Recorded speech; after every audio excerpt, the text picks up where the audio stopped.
Okay, നമുക്ക് interest on ഡ്രോയിങ്സിന്റെ next നമുക്കൊരു problem നമുക്ക് ഡിസ്കസ് ചെയ്യാം. ഈ ഒരു ടൈപ്പ് പ്രോബ്ലം ഒരുപാട് തവണ എക്സാമിന് ചോദിച്ചിട്ടുള്ളതാണ്. അപ്പൊ ക്വസ്റ്റ്യൻ ഇതാണ്: Shameer withdraw the following amounts from his firm for personal use during the year ended 31st March 2021. ഇങ്ങനെയുള്ള ക്വസ്റ്റ്യൻസിൽ നമ്മൾ കൂടുതലും ഇമ്പോർട്ടൻസ് കൊടുക്കണം, നമ്മുടെ ക്ലോസിംഗ് ഡേറ്റിന് ഇമ്പോർട്ടൻസ് കൊടുക്കണം.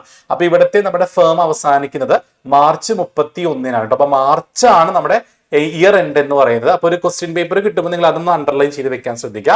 Calculate interest on drawing at 6% per annum. Different ഇന്റർവെൽസിലാണ് നമ്മൾ പല എമൗണ്ടുകൾ വിഡ്രോ ചെയ്യുന്നത് കേട്ടോ. ഡിഫറെന്റ് ഇന്റർവെൽസിലാണ് നമ്മൾ പല എമൗണ്ട് വിഡ്രോ ചെയ്യുന്നത്. ഈ സിറ്റുവേഷനിൽ നമുക്ക് എങ്ങനെയാണ് ഇൻട്രസ്റ്റ് ഓൺ ഡ്രോയിങ്സ് വർക്ക്ഔട്ട് ചെയ്യാൻ നമുക്ക് നോക്കാം. ആദ്യത്തെ ഡേറ്റ് May 1st, 2020 ആണ്. അപ്പൊ നമുക്ക് എന്ത് ചെയ്യാം? ഇതിന്റെ ആൻസർ എഴുതുമ്പോൾ ഇതുപോലെ നിങ്ങളുടെ കോളം വരച്ചിട്ട് വേണം ആൻസർ ചെയ്യാനായിട്ട്. ഡേറ്റ് എന്ന് പറയുന്ന ഒരു കോളം ഉണ്ടായിരിക്കണം, അതുപോലെ എമൗണ്ട് എന്ന് പറയുന്ന ഒരു കോളം ഉണ്ടായിരിക്കണം, പീരീഡ്, പ്രൊഡക്റ്റ്. അപ്പൊ ഡേറ്റ് എന്ന് പറഞ്ഞാൽ നമ്മുടെ ക്വസ്റ്റ്യൻ എന്നുള്ള ഡേറ്റിലെ ഫസ്റ്റ് ഡേറ്റ് May 1 അല്ലേ. നമ്മൾ എന്ത് ചെയ്യണം? May 1st, 2020 എന്ന് കൊടുക്കണം. May 1 2020 ആണ്. എമൗണ്ട് 15,000 ആണ് നമ്മുടെ ക്വസ്റ്റ്യനിൽ തന്നിട്ടുള്ളത്. 15,000, 15,000. ഓക്കെ അല്ലേ? ഇനി പീരീഡ് കാൽക്കുലേറ്റ് ചെയ്യുമ്പോൾ ശ്രദ്ധിക്കണം, നമ്മൾ എന്നാണോ വിഡ്രോ ചെയ്തത് ആ ഡേറ്റ് മുതൽ നമ്മുടെ ഇയർ എൻഡിങ് വരെ നമ്മൾ കൗണ്ട് ചെയ്യണം. ഇപ്പൊ May 1 നമ്മൾ വിഡ്രോ ചെയ്തേക്കണേ, നമ്മുടെ ഇയർ അവസാനിക്കുന്നത് 31st March ആണ് കേട്ടോ. അത് ജസ്റ്റ് നോട്ട് ചെയ്ത് വെക്കുക. 31st Marchലാണ് നമ്മുടെ ഇയർ അവസാനിക്കുന്നത്.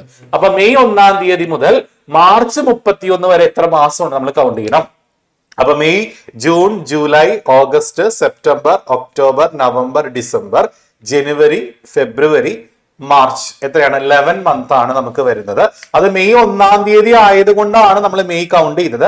ഇപ്പൊ മെയ് ലാസ്റ്റ് എങ്ങാനായിരുന്നെങ്കിലോ മെയ് നിങ്ങൾ എടുക്കരുത്, ജൂൺ തൊട്ട് വേണം കൗണ്ട് ചെയ്യാനായിട്ട്. ഇത് May 1 ആയതുകൊണ്ട് മെയില് ഇൻട്രസ്റ്റ് കൂടി നമ്മൾ കൊടുക്കേണ്ടതായിട്ട് വരും. അപ്പൊ നമുക്ക് 11 month ആണ് നമുക്ക് വരുന്നത്. ഓക്കെ അല്ലേ? ഇനി നമുക്ക് പ്രൊഡക്റ്റ് കാണാൻ വളരെ സിമ്പിൾ ആണ്. ഈ കോളത്തിന് ഈ കോളം വെച്ച് എന്ത് ചെയ്താൽ മതി? ഇൻഡു ചെയ്താൽ മതി. ഫോർ എക്സാമ്പിൾ, ഇപ്പൊ എമൗണ്ട് എന്ന് പറയുന്ന കോളത്തിന് നമുക്ക് A എന്ന് കൊടുക്കാം. അതുപോലെ തന്നെ പീരീഡ് എന്ന് പറയുന്ന കോളത്തിന് B കൊടുത്താൽ നമുക്ക് C വർക്ക്ഔട്ട് ചെയ്താൽ എന്ത് ചെയ്താൽ മതി?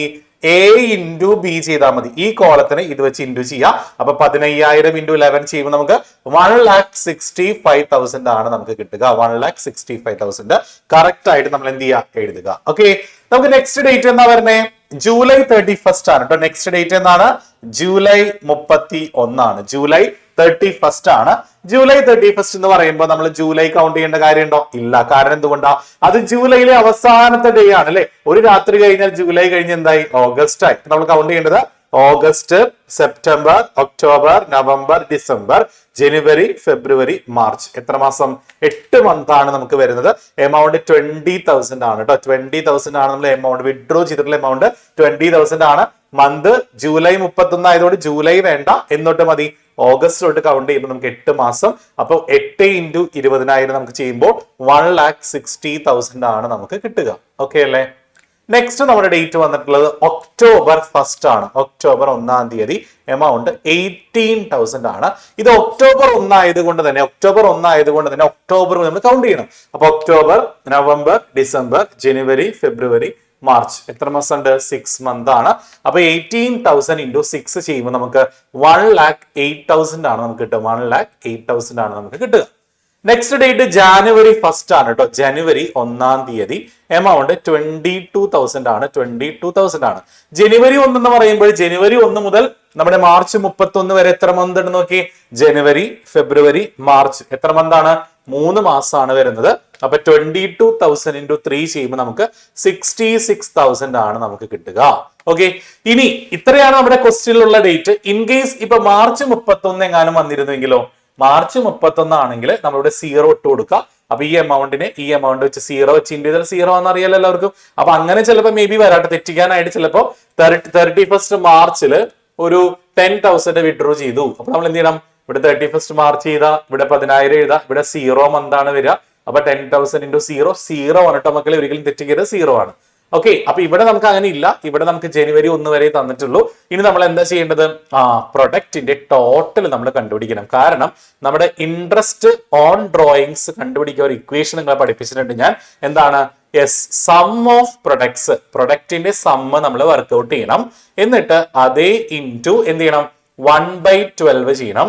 Into percentage. എത്രയാണോ ഇൻട്രസ്റ്റ് അതേ ബൈ 100 ചെയ്യുക. അറിയാത്തവരുണ്ടെങ്കിൽ ഈ ഇക്വേഷൻ മക്കളെ പഠിച്ചു വെക്കുക. പല ഇന്റർവെൽസിൽ പല ഡേറ്റുകളിൽ നമ്മൾ വിഡ്രോ ചെയ്യുകയാണെങ്കിൽ ഈ ഒരു ഇക്വേഷൻ ആണ് നമ്മൾ അപ്ലൈ ചെയ്യേണ്ടത്. അപ്പൊ നമുക്ക് പ്രൊഡക്റ്റിന്റെ ടോട്ടൽ വേണ്ടേ? അപ്പൊ 4,99,000 ആണ് നമുക്ക് ഇവിടെ വരുന്ന ടോട്ടൽ പ്രൊഡക്റ്റ് എന്ന് പറയുന്നത്. പ്രൊഡക്റ്റിന്റെ ടോട്ടൽ ഇതെല്ലാം കൂടി കൂട്ടുമ്പോൾ 1,65,000 പ്ലസ് 1,60,000 പ്ലസ് 1,08,000 പ്ലസ് 66,000 എല്ലാം കൂടി കൂട്ടുമ്പോൾ നമുക്ക് 4,99,000 ആണ് വരിക. അപ്പൊ സമ്മ പ്രൊഡക്റ്റ് ഡീൽ എത്രയാണ്? 4,99,000 ഇൻറ്റു 1/12 മക്കളെ ഫിക്സഡ് ആണ് കേട്ടോ. ഈ പ്രോബ്ലം വന്നാൽ മസ്റ്റ് ആയിട്ട് നമ്മൾ എന്ത് ചെയ്യണം? ഈ 1/12 ചെയ്യണം. അത് മറന്നു പോകരുത്. ഈ ഒരു ഡിഫറെന്റ് ഇന്റർവെൽസിൽ വിഡ്രോ ചെയ്യുന്ന കേസ് വന്നാൽ പ്രൊഡക്റ്റിന്റെ ടോട്ടൽ എടുക്കുക, ഇൻറ്റു 1/12 ചെയ്യാം, ഇൻറ്റു എത്ര ശതമാനം? 6% എന്നല്ലേ ക്വസ്റ്റിൽ പറഞ്ഞേക്കണേ. ആ ക്വസ്റ്റിൽ വ്യക്തമായി പറയുന്നുണ്ട് ഇൻട്രസ്റ്റ് ഓൺ ഡ്രോയിങ്സ് 6% പെർ ആനുമാണ്. അപ്പൊ 6/100 ചെയ്യണം. 6% ആയതുകൊണ്ട് 6/100 ചെയ്യണം. അപ്പൊ ഇങ്ങനെ ചെയ്യുമ്പോൾ നമുക്ക് ആൻസർ കിട്ടുക 2,495 ആണ്. നിങ്ങൾക്ക് ഇത് കട്ട് ചെയ്യാനൊക്കെ എളുപ്പമാണ്. ഈ 2 0 കട്ട് ചെയ്യുക, ഈ 12 അല്ലെ 6 12 2 ടൈംസ്, അതുപോലെ 2 എന്ത് ചെയ്താൽ മതി? ഡിവൈഡ് ചെയ്താൽ മതി. കറക്റ്റ് ആയിട്ട് നമുക്ക് ആൻസർ കിട്ടും. 4,990 2 വെച്ച് ഡിവൈഡ് ചെയ്താൽ നമുക്ക് ആൻസർ എന്ത് കിട്ടും? 2,495 എന്ന് കിട്ടും. ഇതാണ് നമ്മുടെ ഇൻട്രസ്റ്റ് ഓൺ ഡ്രോയിങ്സ്. അപ്പൊ നന്നായിട്ട് പഠിച്ചിട്ട് പോവാ. ഡിഫറെന്റ് ഇന്റർവെൽസിൽ എമൗണ്ട് വിഡ്രോ ചെയ്യുമ്പോൾ ഇൻട്രസ്റ്റ് ഓൺ ഡ്രോയിങ്സ് കാണാൻ ഈ ഒരു മെത്തേഡ് വേണം നിങ്ങൾ അപ്ലൈ ചെയ്യാനായിട്ട്. ഇക്വേഷൻ എല്ലായിടത്തും നോട്ട് ചെയ്ത് വെക്കുക. എപ്പോഴും നിങ്ങൾ എന്ത് ചെയ്യുക? യെസ്, ഈ ഇക്വേഷൻ ഇടയ്ക്കിടയ്ക്ക് എടുത്ത് നോക്കുക, അല്ലെങ്കിൽ മറന്നുപോകും. 1/12 മറന്നു പോകരുത്. അത് ഫിക്സഡ് ആയിട്ട് ഈ ഇക്വേഷനിൽ ഉള്ളതാണ്. എത്രയാണോ പെർസെന്റേജ് അതേ എപ്പോഴും 6% ആവണമെന്നില്ല കേട്ടോ. ചിലപ്പോൾ 8 ആവാം. അങ്ങനെ 8/100 ചെയ്യുക. 10 ആണെങ്കിൽ 10/100 ചെയ്യുക. പെർസെന്റേജ് ആണ് തരുന്നെങ്കിൽ, അതായത് 6% എന്ന് പറഞ്ഞാൽ 6/100 ആണ് ചെയ്യുന്നത്. 6/12 ചെയ്ത് വെക്കരുത് കേട്ടോ. അതും പ്രത്യേകം നോട്ട് ചെയ്യാം കേട്ടോ. നമുക്ക് നെക്സ്റ്റ് ടൈപ്പിൽ ക്വസ്റ്റിനിലേക്ക് പോവാം. നമുക്ക് ഓക്കെ, അപ്പൊ നമുക്ക് ഇനി അടുത്ത ഇൻട്രസ്റ്റ് ഡ്രോയിങ്സിന്റെ 3 കേസിൽ അത് വളരെ ഇമ്പോർട്ടന്റ് ആയിട്ടുള്ള കേസാണ്. മിക്കപ്പോഴും എക്സാം ചോദിക്കുന്ന ക്വസ്റ്റ്യൻ പബ്ലിക് എക്സാം ചോദിച്ചിട്ടുണ്ട്. ഓണപരീക്ഷ ഉറപ്പായിട്ടും വരും. ഓക്കെ, അപ്പൊ നമുക്ക് ആ ഒരു ക്വസ്റ്റിനിലോട്ട് പോയാലോ സാറേ? യെസ്, നമ്മുടെ ക്വസ്റ്റ്യൻ ഇതാണ്. ക്വസ്റ്റ്യൻ ഞാൻ വായിക്കാം സാറേ. വായിച്ചു. എനിക്കറിയാം. Rahim and Salim are partners in a firm. They share profits equally. Their monthly drawings were rupees 2,500 each. Interest on drawings is charged at 12% per annum. Calculate interest on Rahim's drawings for the year 2022, assuming that the drawings are made. First case in the beginning of every month. Second case in the middle of every month. And the last case at the end of every month. Yes മകളെ, ഇവിടെ ക്വസ്റ്റ്യനിൽ പറയുന്നുണ്ട്, അതായത് എല്ലാ മാസവും അദ്ദേഹം ഒരു fixed amount വെച്ച് വിഡ്രോ ചെയ്യാണ് അല്ലെ? എത്രയാണ് ഫിക്സഡ് എമൗണ്ട്? 2,500 ആണ്. ഇങ്ങനെ ഒരു ക്വസ്റ്റ്യൻ കിട്ടിയാൽ നിങ്ങൾ ആദ്യം ഓടിപ്പോയിട്ട് ആൻസറിലോട്ട് പോകരുത്. ആദ്യം നിങ്ങൾ എന്ത് ചെയ്യണം? യെസ്, ഒരു വർഷത്തെ ടോട്ടൽ ഡ്രോയിങ്സ് ആദ്യം വർക്ക്ഔട്ട് ചെയ്യണം. അപ്പൊ ടോട്ടൽ ഡ്രോയിങ്സ് കാണണമെങ്കിൽ നമ്മൾ എന്താ ചെയ്യേണ്ടത്? ഇയാള് ഓരോ മാസം എത്ര വെച്ച് വിഡ്രോ ചെയ്യുന്നുണ്ട്? 2,500 അല്ലേ? അപ്പൊ ഒരു മാസം 2,500 ആണെങ്കിൽ ഒരു വർഷത്തെ എത്ര മാസം ഉണ്ട് സാറേ? 12 മാസം.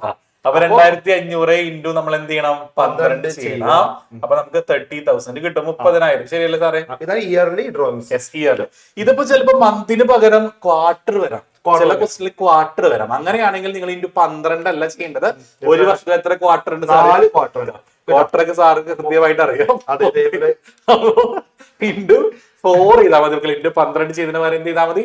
ഇൻറ്റു 4 ചെയ്താല് നമുക്ക് ഒരു ടോട്ടൽ ഡ്രോയിങ്സ് കിട്ടും. ഇത് ക്വാർട്ടർ അല്ല, ഇത് മന്ത്ലി ആയതുകൊണ്ട് ഇവിടെ മന്ത്ലി എന്ന് പ്രത്യേകം പറയുന്ന കാരണം നമ്മൾ എന്താ ചെയ്യേണ്ടത്?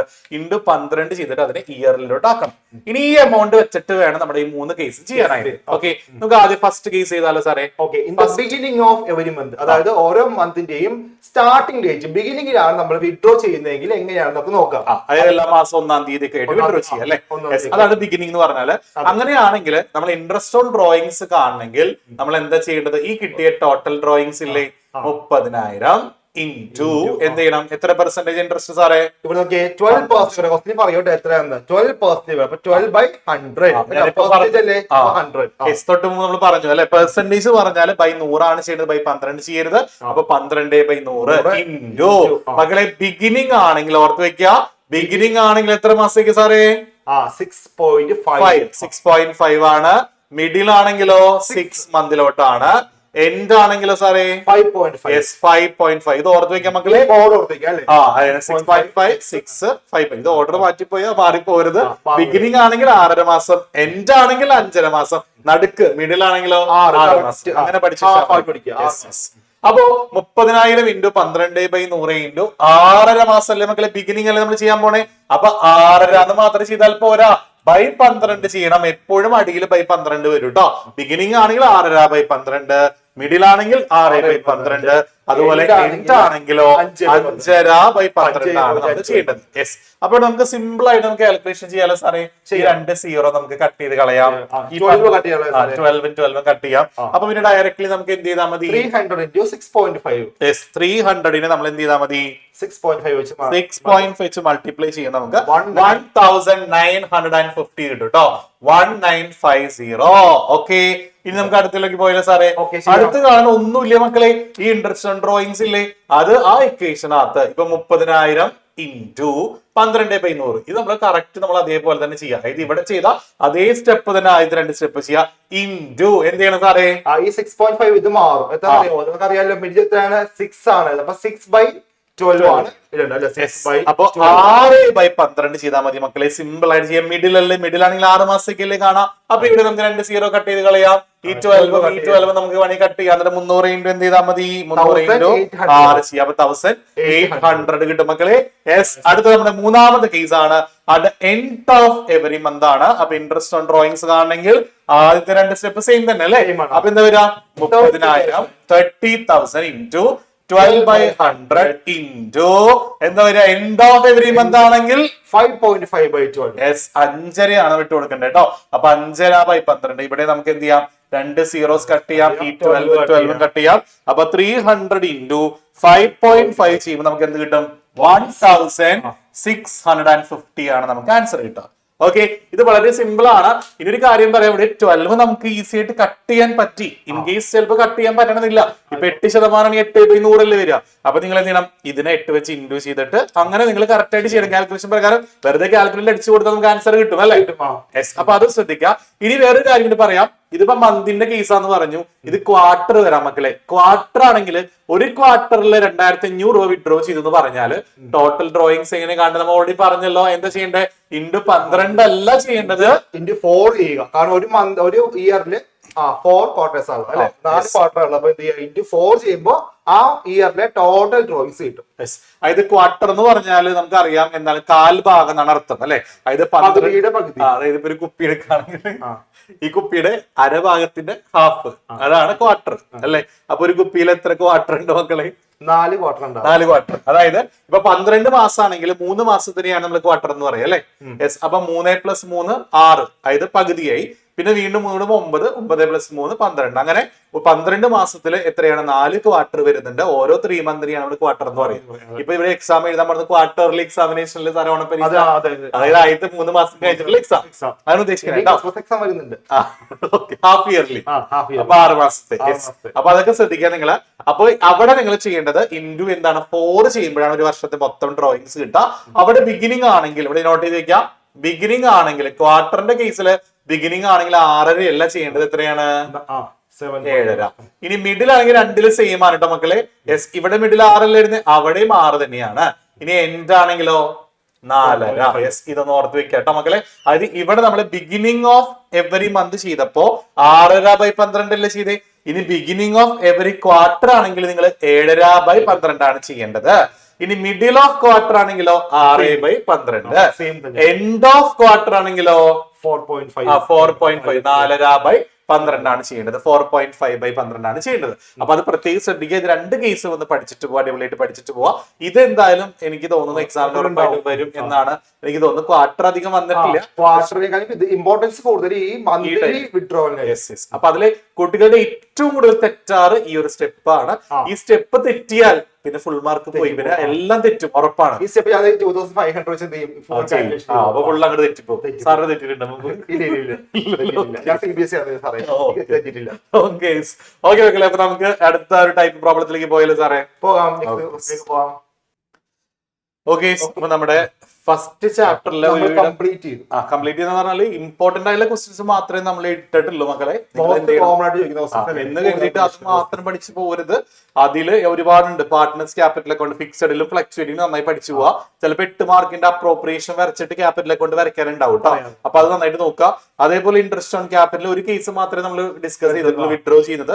നിങ്ങൾ പുതിയതായിട്ട് ക്യാപിറ്റൽ കൊണ്ട് അഡീഷണൽ ക്യാപിറ്റൽ കൊണ്ടുവരുന്നതും അതേപോലെ തന്നെ ഓപ്പണിംഗ് ക്യാപിറ്റൽ ഇല്ലാത്ത കേസ്, ക്ലോസിംഗ് അത് നന്നായി നോക്കുക. അത് വന്നിട്ടുണ്ട് പലതവണ എക്സാമിന്. അതേപോലെ ഇൻട്രസ്റ്റ് ഓൺ ഡ്രോയിങ്സ് നമ്മൾ 2 കേസ് മാത്രമേ ഇന്ന് ഡിസ്കസ് ചെയ്തിട്ടുള്ളൂ. പ്രൊഡക്റ്റ് മെത്തേഡ് എടുത്തു. അതേപോലെ തന്നെ നമ്മൾ ബിഗിനിങ്ങും അതുപോലെ മിഡിലും അതെടുത്തു. ഡിഫറെന്റ് ഇന്റർവെൽസിൽ വിഡ്രോ ചെയ്യുന്ന കേസ് എടുത്തു. അതല്ലാതെ date of withdrawal is not given. അപ്പൊ 6 മാസത്തേക്ക് കാണണം. അതൊക്കെ നന്നായിട്ട് നോക്കണം. അതേപോലെ ഗ്യാരണ്ടി ഓഫ് പ്രോഫിറ്റ് നമ്മൾ അപ്രോപ്രിയേഷൻ വരയ്ക്കുന്ന പോലെ വരച്ച് ചെയ്താൽ മതി. പക്ഷെ എന്നാലും സ്കിപ്പ് ചെയ്യരുത്. അതും ഇമ്പോർട്ടന്റ് ആണ് കേട്ടോ. അപ്പൊ അത്രയും നന്നായിട്ട് നോക്കിയിട്ട് നിങ്ങൾ സെക്കൻഡ് ചാപ്റ്ററിലേക്ക് പോവാവൂ. നമ്മളിപ്പോ ഇമ്പോർട്ടന്റ് ആയിട്ടുള്ള കാര്യങ്ങൾ മാത്രം ജസ്റ്റ് ഒന്ന് കാണിച്ചു തന്നേ സ്കിപ്പ് ചെയ്യാൻ പാടില്ലാത്ത ടോപ്പിക് നമ്മളിപ്പോ ഡിസ്കസ് ചെയ്തിട്ടുള്ളത്. ഓക്കെ, അപ്പൊ നമുക്ക് രണ്ടാമത്തെ ചാപ്റ്ററിലേക്ക് നമുക്ക് ഡിസ്കസ് ചെയ്യാം. ഓക്കെ, സെക്കൻഡ് ചാപ്റ്റർ ഏതാണ്? Reconstitution of A partnership form, admission of a partner. Okay, അപ്പൊ ഇതിൽ ആദ്യം നമ്മൾ എന്തൊക്കെ പഠിക്കേണ്ടതെന്ന് വേഗത്തിൽ നോക്കാം. നമുക്ക് ഇതിൽ തിയറി പഠിക്കേണ്ട എന്തൊക്കെ സാറേ? What is reconstitution? എന്താണ് റീകോൺസ്റ്റിറ്റ്യൂഷൻ അറിഞ്ഞിരിക്കുക. റീകോൺസ്റ്റിറ്റ്യൂഷന്റെ സിറ്റുവേഷൻസ്, എപ്പോഴൊക്കെയാണ് റീകോൺസ്റ്റിറ്റ്യൂഷൻ സംഭവിക്കുക, മോഡ്സ് ഓഫ് റീകോൺസ്റ്റിറ്റ്യൂഷൻ. 2, പുതിയതായിട്ട് നമ്മൾ അഡ്മിഷൻ ഓഫ് പാർട്ണർ അല്ലെങ്കിൽ പുതിയൊരു പാർട്ണറെ അഡ്മിറ്റ് ചെയ്യുമ്പോൾ അക്കൗണ്ടിങ്ങിൽ എന്തൊക്കെ കാര്യങ്ങൾ ചെയ്യണം എന്നുള്ളതാണ് ഈ ചാപ്റ്ററിൽ പഠിക്കണേ. അപ്പൊ ഫസ്റ്റ് നമ്മൾ എന്ത് പഠിക്കണം? പുതിയ പാർട്ണറിന് കൊടുക്കേണ്ട 2 റൈറ്റ്സ് ഉണ്ട്. ആ റൈറ്റ്സ് ഏതൊക്കെയാണെന്ന് പഠിക്കുക. Rights of newly admitted partner. അതേപോലെ പുതിയ പാർട്ണർ അഡ്മിറ്റ് ചെയ്യുമ്പോൾ നമ്മൾ എന്തൊക്കെ അക്കൗണ്ടിങ് അഡ്ജസ്റ്റ്മെന്റുകൾ ചെയ്യണം. അടുത്ത ഗുഡ് വിൽ എന്താണ്, ഗുഡ് വില്ലിനെ എഫക്ട് ചെയ്യുന്ന ഫാക്ടേഴ്സ്, അതുപോലെ തന്നെ ഗുഡ് വില്ലിന്റെ വാല്യുവേഷൻ, ജേണൽ എൻട്രീസ് ഉണ്ട്, പിന്നെ റീവാലുവേഷൻ അക്കൗണ്ട്. ഇത്രയും കാര്യങ്ങൾ നമുക്ക് തിയറി പരമായിട്ട് പഠിക്കാനുള്ളത്. ഇത് ഓരോന്നും നമുക്ക് എന്താന്ന് നോക്കാം അല്ലെ. നമുക്ക് ആദ്യം റീകോൺസ്റ്റിറ്റ്യൂഷൻ എന്താ നോക്കാം. Okay, reconstitution of a partnership means a change in the nature of relationship amongst members and writing a new agreement. The existing agreement comes to an end, make a new agreement. അങ്ങനെ പറഞ്ഞാലും correct ആണ്. നമ്മൾ അങ്ങനെയാണ് അവർക്ക് notes കൊടുത്തിട്ടുള്ളത്. നിലവിലുള്ള agreement എന്ത് ചെയ്യുക? അത് ക്യാൻസൽ ചെയ്തിട്ട് ഒരു പുതിയ അഗ്രിമെന്റ് എന്ത് ചെയ്യുക? ഫോം ചെയ്യുക, റൈറ്റ് ചെയ്യുക. അതാണ് റീ ആണ്. റീ എന്ന് പറഞ്ഞാൽ വീണ്ടും പുതുക്കുക അല്ലെ. അപ്പൊ നിലവിലുള്ള എഗ്രിമെന്റ് അവസാനിപ്പിച്ചിട്ട് പുതിയ എഗ്രിമെന്റ് അതാണ് റീകോൺസ്റ്റിറ്റ്യൂഷൻ. കോൺസ്റ്റിറ്റ്യൂഷൻ പറഞ്ഞ ഭരണഘടന. അപ്പൊ റീകോൺസ്റ്റിറ്റ്യൂഷൻ പറഞ്ഞ ഭരണഘടന ഒന്ന് പുതുക്കുക അല്ലെ. പാർട്ണർ തമ്മിലുള്ള ആ എഗ്രിമെന്റ്. അപ്പൊ നമ്മുടെ ഇവിടുത്തെ ഭരണഘടന പാർട്ണർഷിപ്പ് ഡീഡാണ്. അപ്പൊ പാർട്ണർഷിപ്പ് ഡീഡിൽ ഒരു പുതുമ ചേഞ്ച് കൊണ്ടുവരാം. അതാണ് റീകോൺസ്റ്റിറ്റ്യൂഷൻ എന്ന് പറഞ്ഞാൽ. അത് എപ്പോഴൊക്കെയാണ് അതിന്റെ മോഡ്സ് നോക്കാം സാറേ. മോഡ്സിലോട്ട് പോവാം. Modes of reconstitution of partnership ഏതൊക്കെയാണ് നമുക്ക് നോക്കാം. 1, അഡ്മിഷൻ ഓഫ് എ പാർട്ണർ. ഈ ചാപ്റ്ററിൽ പഠിക്കാനായിട്ടുള്ളത് change in profit sharing ratio. അതായത് പാർട്ട്നേഴ്സ് തമ്മിലുള്ള പ്രോഫിറ്റ് ഷെയറിംഗ് റേഷ്യോയിൽ എന്തെങ്കിലും മാറ്റങ്ങൾ സംഭവിക്കുകയാണെങ്കിൽ അപ്പോഴും റീകോൺസ്റ്റിറ്റ്യൂഷൻ സംഭവിക്കും. റിട്ടയർമെന്റ് ഓഫ് പാർട്ണർ, ഏതെങ്കിലും പാർട്ണർ വിരമിക്കുമ്പോൾ അല്ലെ, അപ്പോഴും നമ്മുടെ എഗ്രിമെന്റിൽ ചെറിയ ചേഞ്ചസ് ഒക്കെ വരും. ഡെത്ത് ഓഫ് എ പാർട്ണർ, ഏതെങ്കിലും പാർട്ണർ മരിച്ചു പോകുമ്പോൾ അപ്പോഴും ഓട്ടോമാറ്റിക്കലി പാർട്ണർഷിപ്പ് ഡീലിൽ ചേഞ്ച് വരും. അതുപോലെ അമാൽഗമേഷൻ ഓഫ് പാർട്ണർഷിപ്പ്, അമാൽഗമേഷൻ കൂടി ഉണ്ട്. അത് 2 പാർട്ണർഷിപ്പ് ഫേമുകൾ തമ്മിൽ കൂടിച്ചേരാൻ, കൂടിച്ചേരുക, അപ്പോഴും റീകോൺസ്റ്റിറ്റ്യൂഷൻ സംഭവിക്കും. ഓക്കെ, അപ്പൊ ഇത്രയും കാര്യങ്ങൾ ഒന്ന് പഠിച്ചു. ഇതൊക്കെ വളരെ ഇമ്പോർട്ടന്റ് ആയിട്ടുള്ള തിയറീസ് ആണ്. അപ്പൊ നമുക്ക് നെക്സ്റ്റ് തിയറിയിലോട്ട് പോവാം. Rights of newly admitted partner. പുതിയ പാർട്ണർ എന്തൊക്കെ റൈറ്റ്സ് ഉണ്ടെന്ന്, കമ്പനി എന്തൊക്കെ അവകാശങ്ങൾ അദ്ദേഹം നമ്മൾ കൊടുക്കണം. പുതിയൊരാളെ നമ്മുടെ ഫേമിലേക്ക് നമ്മൾ അഡ്മിറ്റ് ചെയ്യുമ്പോൾ അല്ലെ, അവർക്ക് കൊടുക്കുന്ന 2 അധികാരങ്ങളുണ്ട്. എന്തൊക്കെയാ? Right to share the asset of the firm. ആ സ്ഥാപനത്തിൽ എന്തൊക്കെ ആസ്തികളുണ്ടോ ആ ആസ്തികളിന്മേലൊക്കെ അയാൾക്ക് എന്തുണ്ടാവും? അധികാരം ഉണ്ടാവും. 2, right to share profits and loss of the firm. ആ സ്ഥാപനത്തിന് ഇനി ഫ്യൂച്ചറിൽ ഉണ്ടാകുന്ന പ്രോഫിറ്റ് അല്ലെങ്കിൽ ലോസ് ഏതോ ആയിക്കോട്ടെ, അതിന് ആർക്കും ഒരു പങ്കുണ്ടാവും. ഈ പുതിയ പാർട്ണർക്ക് ഉണ്ടാവും. അയാൾക്ക് നമ്മൾ ഷെയർ ചെയ്ത് കൊടുക്കണം എന്നുള്ളതാണ് 2ാമത്തെ റൈറ്റ്സ്. ഓക്കെ, നെക്സ്റ്റ് നമ്മുടെ തിയറി ക്വസ്റ്റൻ ഏതാണ്? വാട്ട് ആർ ദ ക്യാപിറ്റൽ അല്ലെങ്കിൽ what are the adjustments on admission of a partner? പുതിയ അക്കൗണ്ടിംഗ് അഡ്ജസ്റ്റ്മെന്റ്സ്. അതായത് പുതിയൊരു പാർട്ണർ അഡ്മിറ്റ് ചെയ്യുമ്പോൾ അക്കൗണ്ടിംഗിൽ നമ്മൾ എന്തൊക്കെ കാര്യങ്ങൾ ചെയ്യണം? 1, നമ്മുടെ പുതിയ പാർട്ണർ ക്യാപിറ്റൽ കൊണ്ടുവരണം. അപ്പൊ ക്യാപിറ്റൽ കൊണ്ടുവരുമ്പോൾ ജേണൽ എൻട്രീസ് നമുക്ക് പോസ്റ്റ് ചെയ്യണം. അതുപോലെ ന്യൂ പ്രോഫിറ്റ് ഷെയറിംഗ് റേഷ്യോ, പുതിയ ആള് വരുമ്പോൾ പഴയ റേഷ്യോ മാറി പുതിയ റേഷ്യോ ആവും അല്ലെ. പുതിയ ആൾക്ക് നമ്മൾ എന്ത് ചെയ്യണം? പ്രോഫിറ്റ് ഡിവൈഡ് ചെയ്യണ്ടേ? അപ്പോ എക്സിസ്റ്റിംഗ് എഗ്രിമെന്റ് എന്ത് ചെയ്യണം? ചേഞ്ച് ചെയ്യണം. ഓക്കെ, അപ്പൊ ന്യൂ റേഷ്യോ വരും, അതുപോലെ സാക്രിഫൈസിങ് റേഷ്യോ. പുതിയ ആള് വരുമ്പോ നിലവിലുള്ള പാർട്ട്നേഴ്സിൽ ഓൾഡ് പാർട്ണർ അവർക്ക് കിട്ടാനുള്ള ലാഭവിഹിതം കുറയും. പുതിയ ആൾക്ക് വേണ്ടി കൊടുക്കണം. അപ്പൊ അത് സാക്രിഫൈസ് ചെയ്യാണല്ലേ. പുതിയ ആള് വരുമ്പോ അവർ നിലവിലുള്ള പ്രോഫിറ്റ് അവർക്ക് കൊടുക്കേണ്ടി വരും. അപ്പൊ അത് സാക്രിഫൈസ് ചെയ്യാന്നാണ് പറയാ. അപ്പൊ അതിനെ നമ്മൾ സാക്രിഫൈസിങ് റേഷ്യോ എന്ന് പറയും. അടുത്ത പുതിയ ആള് വരുമ്പോഴോ ഉറപ്പായിട്ടും ഗുഡ് വില് കൊണ്ടുവരണം. അതിന് പ്രീമിയം എന്നാണ് പറയാ. അപ്പൊ പ്രീമിയം കൊണ്ടുവരുമ്പോൾ ജേണൽ എൻട്രീസ്. പിന്നെ നമ്മൾ എന്ത് ചെയ്യും? പുതിയ ആള് വരുമ്പോ കമ്പനിയിലെ ആസ്തികളും ബാധ്യതകളും നമ്മൾ എന്ത് ചെയ്യും? വീണ്ടും റീഅസസ് ചെയ്യും. അതായത് ഇപ്പൊ നമ്മുടെ അസറ്റിന് എന്തെങ്കിലും മാറ്റങ്ങൾ ഉണ്ടോ, ലയബിലിറ്റീസിന് എന്തെങ്കിലും മാറ്റങ്ങൾ ഉണ്ടോ എന്നൊക്കെ നമ്മൾ നോക്കും. കാരണം എന്താ? മാറ്റങ്ങൾ ഉണ്ടെങ്കിൽ ഇപ്പൊ പ്രോഫിറ്റ് ആകാം, ചിലപ്പോൾ അസറ്റിന്റെ വാല്യൂ കൂടുകയാണെങ്കിൽ നമുക്ക് ബെനിഫിറ്റ് ആണല്ലേ. അപ്പൊ അതിനുള്ള അധികാരം ആർക്ക്? ഓൾഡ് പാർട്ണറിന് മാത്രമേ ഉള്ളൂ. കാരണം പുതിയ ആള് വരികയാണ്. അപ്പൊ പുതിയ ഫേം പോലെ തുടങ്ങണം. അപ്പൊ അതുകൊണ്ട് തന്നെ നമ്മുടെ കയ്യിലുള്ള അസറ്റുകൾ, ലൈബിലിറ്റീസ് ഒക്കെ നമ്മൾ വീണ്ടും വാല്യൂ ചെയ്തിട്ട് ഇപ്പോഴത്തെ നിലവിലെ വാല്യൂ മാത്രം എഴുതിക്കൊണ്ട് നമ്മളൊരു പുതിയൊരു കമ്പനിയായിട്ട് നമ്മൾ ഫോം ചെയ്യും. അതാണ് revaluation of asset and liabilities. അതേപോലെ റിസർവുകളൊക്കെ ഉണ്ടെങ്കിൽ അതൊക്കെ നമ്മൾ എന്തിനാ ഡിവൈഡ് ചെയ്ത് കൊടുക്കണം അല്ലെ. റിസർവ് എന്ന് പറഞ്ഞാൽ നമ്മുടെ പ്രോഫിറ്റ് നമ്മൾ ഫ്യൂച്ചറിലേക്ക് വേണ്ടി മാറ്റി വെക്കുന്ന പൈസയുടെ റിസർവ്. അപ്പൊ ഇത് ആരുടെ പ്രോഫിറ്റ് മാറ്റി വെച്ചതായിരിക്കും? അപ്പൊ പുതിയ ആള് വരുമ്പോ നമ്മൾ എന്ത് ചെയ്യണം? ആ മാറ്റിവെച്ച റിസർവ് പഴയ ആൾക്കാർ തിരിച്ചെടുക്കണം. കാരണം ഇനി പുതിയ ആള് വന്നില്ല, ഇപ്പൊ പുതിയ ആൾക്ക് കൂടി കൊടുക്കാൻ പറ്റില്ല. കാരണം പഴയ പാർട്ണറുടെ ലാഭത്തിൽ നിന്ന് മാറ്റി വെച്ചിട്ടുള്ള റിസർവ് ആണ്. അപ്പൊ അത് നമ്മൾ ക്ലിയർ ആയിട്ട് നമ്മൾ എന്തിനാ കറക്റ്റ് ആയിട്ട് ജേണൽ എൻട്രി ചെയ്ത് പോസ്റ്റ് ചെയ്യണം. Last capital adjustment. ഇതാണ് നമ്മുടെ പുതിയ പാർട്ണർ അഡ്മിറ്റ് ചെയ്യുമ്പോൾ ചെയ്യേണ്ട അക്കൗണ്ടിങ് ട്രീറ്റ്മെന്റുകൾ. ഇതൊന്നും തിയറി നിങ്ങൾ നന്നായിട്ട് പഠിച്ചു വെക്കാം കേട്ടോ. നെക്സ്റ്റ് നമുക്ക് എന്ത് ചെയ്യാം? ഗുഡ് വിൽ എന്താ നോക്കാം. ഗുഡ് വിൽ എന്താ? അത് നമ്മൾ തിയറി ആയിട്ട് നോക്കേണ്ട ഒരു പോർഷൻ ആണ് ഗുഡ് വിൽ. ഗുഡ് വിൽ എന്ന് പറഞ്ഞാൽ എന്താണ് സാറേ? ഒരു പാർട്ണർ അല്ലെ ബിസിനസ് കൊണ്ടുവരുന്ന ക്യാപിറ്റലിന്റെ കൂടെ കൊണ്ടുവരുന്ന ഗുഡ് വിൽ അല്ലെ. നോക്കാം, ഗുഡ് വിൽ നോക്കാം. ഗുഡ് വിൽ എന്ന് പറയുന്നത് present value of firms anticipated excess ആണ്. സൽപേര് എന്ന് പറയും. സൽപേര് മക്കളെ, ഗുഡ് വിൽ ജംഗ്ഷൻ. അത് ഞാൻ പറയുന്നില്ല. മക്കളെ, ഗുഡ് വിൽ എന്ന് പറഞ്ഞാൽ നിങ്ങൾക്ക് പ്ലസ് വൺ നിങ്ങൾ ഒരുപാട് ഗുഡ് വില്ലിനെ കുറിച്ച് പഠിച്ചിട്ടുണ്ട്. അതൊരു ഇൻടാൻജിബിൾ അസറ്റ് ആണ്. Physical existence, cannot seen and touch. ഇതൊക്കെ നിങ്ങൾക്ക് ഇവിടെ എഴുതി ചേർക്കണം.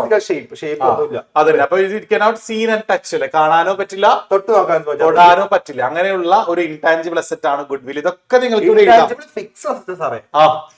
ഇൻടാഞ്ചിബിൾ ഫിക്സ്ഡ് അസറ്റ് ആണ്. അപ്പൊ ഇൻടാഞ്ചിബിൾ അസറ്റോ ഇൻടാഞ്ചിബിൾ ഫിക്സഡ് അസറ്റോ എഴുതാൻ നിങ്ങൾക്ക് കേട്ടോ. അപ്പൊ അത് നിങ്ങൾക്ക് അറിയാവുന്ന ഗുഡ് വില്ലിനെ കുറിച്ച് അറിയാവുന്ന ഡെഫിനിഷൻ എഴുതിയാൽ മതി. ഇതുപോലെ തന്നെ എഴുതി വെക്കണമെന്നൊന്നുമില്ല. അപ്പൊ ഒരു കമ്പനിയുടെ സൽപേരിനെ ഗുഡ് വില്ലിനെ എഫക്ട് ചെയ്യുന്ന കുറച്ച് ഫാക്ടേഴ്സ് ഉണ്ട്. അത് ഏതൊക്കെയാ നമുക്ക് നോക്കാം. ഒന്ന്, factors affecting value of good will. ഒന്ന് ലൊക്കേഷൻ അല്ലെ. ഒരു സ്ഥാപനത്തിന്റെ ലൊക്കേഷൻ ഗുഡ് വില്ലിനെ സ്വാധീനിക്കുന്ന വളരെ ഇമ്പോർട്ടന്റ് ആണ്. നമ്മുടെ ലുലു മോൾ അല്ലെ, ഇടപ്പള്ളിയുടെ ഹൃദയഭാഗത്തായിരിക്കും. അപ്പൊ അപ്പൊ ഇവിടെയുള്ള കസ്റ്റമേഴ്സ് പെട്ടെന്ന് റീച്ച് ചെയ്യാൻ പറ്റും, ആക്സസിബിൾ ആണ്. അപ്പൊ ലൊക്കേഷൻ എന്ന് പറഞ്ഞാൽ വളരെ ഇമ്പോർട്ടന്റ് ആണ് മക്കളെ. അതായത് എല്ലാ കസ്റ്റമേഴ്സിനും എല്ലാ കൺസ്യൂമേഴ്സിനും എന്ത് ചെയ്യാനാണ്? എത്തിപ്പെടാൻ പറ്റുന്ന കറക്റ്റ് ലൊക്കേഷനിലാണെങ്കിലാണല്ലോ നമ്മുടെ കമ്പനിയെ കുറിച്ച് ആളുകൾ അറിയുകയും നമ്മുടെ കമ്പനിയുടെ പ്രൊഡക്റ്റ് വാങ്ങുകയും ചെയ്യും. അപ്പൊ ഓട്ടോമാറ്റിക്കലി കമ്പനിക്ക് ലാഭം ഉണ്ടാവും. അപ്പൊ ഓട്ടോമാറ്റിക്കലി ഗുഡ് വിൽ ഉണ്ടാവും. ലൊക്കേഷൻ ഒരു മെയിൻ ഫാക്ടർ. അപ്പൊ നിങ്ങളൊക്കെ ഫ്യൂച്ചറിൽ ബിസിനസ് ഒക്കെ തുടങ്ങുകയാണെങ്കിൽ നല്ല ലൊക്കേഷനിൽ ബിസിനസ് തുടങ്ങാം. അവിടെ ആരും എത്തിപ്പെടാത്ത പോലെ രാജസ്ഥാനിലോ മരുഭൂമിയിലൊക്കെ തുടങ്ങിയിട്ട് ഒരു കാര്യമില്ലല്ലേ.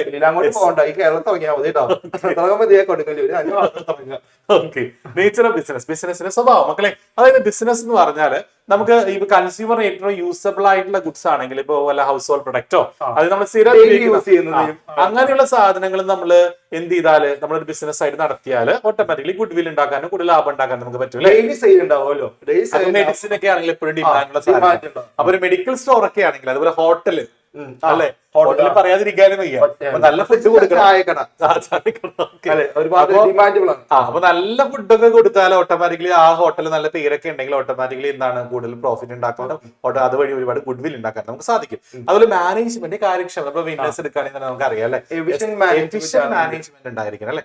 നല്ല വളരെ കാര്യക്ഷമതയുള്ള മാനേജ്മെന്റ് ആണെങ്കിൽ കൃത്യമായിട്ട് പ്രോപ്പർ ആയിട്ട് നിങ്ങൾക്ക് കൃത്യമായിട്ട് ക്ലാസ്സുകളൊക്കെ കിട്ടുന്നില്ലേ, കറക്റ്റ് ആയിട്ട് ക്ലാസ്സുകൾ കിട്ടി, റിവിഷൻസ് കിട്ടി, ഇപ്പൊ ലൈവ് കിട്ടിയല്ലേ, ഡെയിലി എക്സാംസ് എല്ലാം കൃത്യമായിട്ട്, അതിലൊന്നും ഒരിക്കലും കൊണ്ടുവരുന്ന ഒരു കോംപ്രമൈസ് ഇല്ല.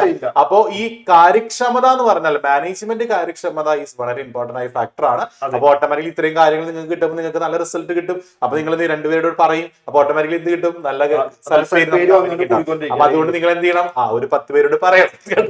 അടുത്തത് ടൈം ഫാക്ടർ. ടൈം ഫാക്ടർ എന്ന് പറഞ്ഞാൽ കുറെ സമയമായിട്ട് കുറെ കണ്ടിന്യൂസ് ആയിട്ട് ഒരു കമ്പനിക്ക് ലാഭമാണെങ്കിൽ ഓട്ടോമാറ്റിക്കലി ആ കമ്പനിയെ കുറിച്ച് ആളുകൾ സംസാരിക്കും. നല്ല സെൽഫ് അതുവഴി ഉണ്ടാവും. പിന്നെ മാർക്കറ്റ് സിറ്റുവേഷൻ പറഞ്ഞാൽ നമ്മുടെ കമ്പനി ഒരു മൊണോപ്പൊളി മാർക്കറ്റ് ആണെങ്കിൽ, ഒരു കുത്തകയാണെങ്കിൽ, നമുക്ക് പകരം വെക്കാനോ നമുക്ക് കോമ്പീറ്റ് ചെയ്യാനോ വേറൊരു ആളും ഇല്ലെങ്കിൽ, സബ്സ്റ്റിറ്റ്യൂട്ട് ഇല്ലെങ്കിൽ നമ്മുടെ കമ്പനിക്ക് നല്ല ലാഭം ഉണ്ടാവുകയും, കാരണം നമ്മുടെ പ്രൊഡക്റ്റ് എല്ലാ ആൾക്കാർ വാങ്ങുള്ളൂ. കാരണം നമുക്ക് മത്സരിക്കാൻ വേറെ പ്രൊഡക്റ്റ് ആരും വിൽക്കുന്നില്ല.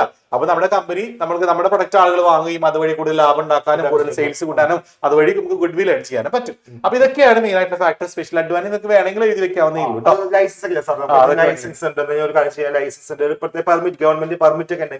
അങ്ങനെയുള്ള കമ്പനികൾക്ക് എന്താണ് ഗുഡ് വിൽ.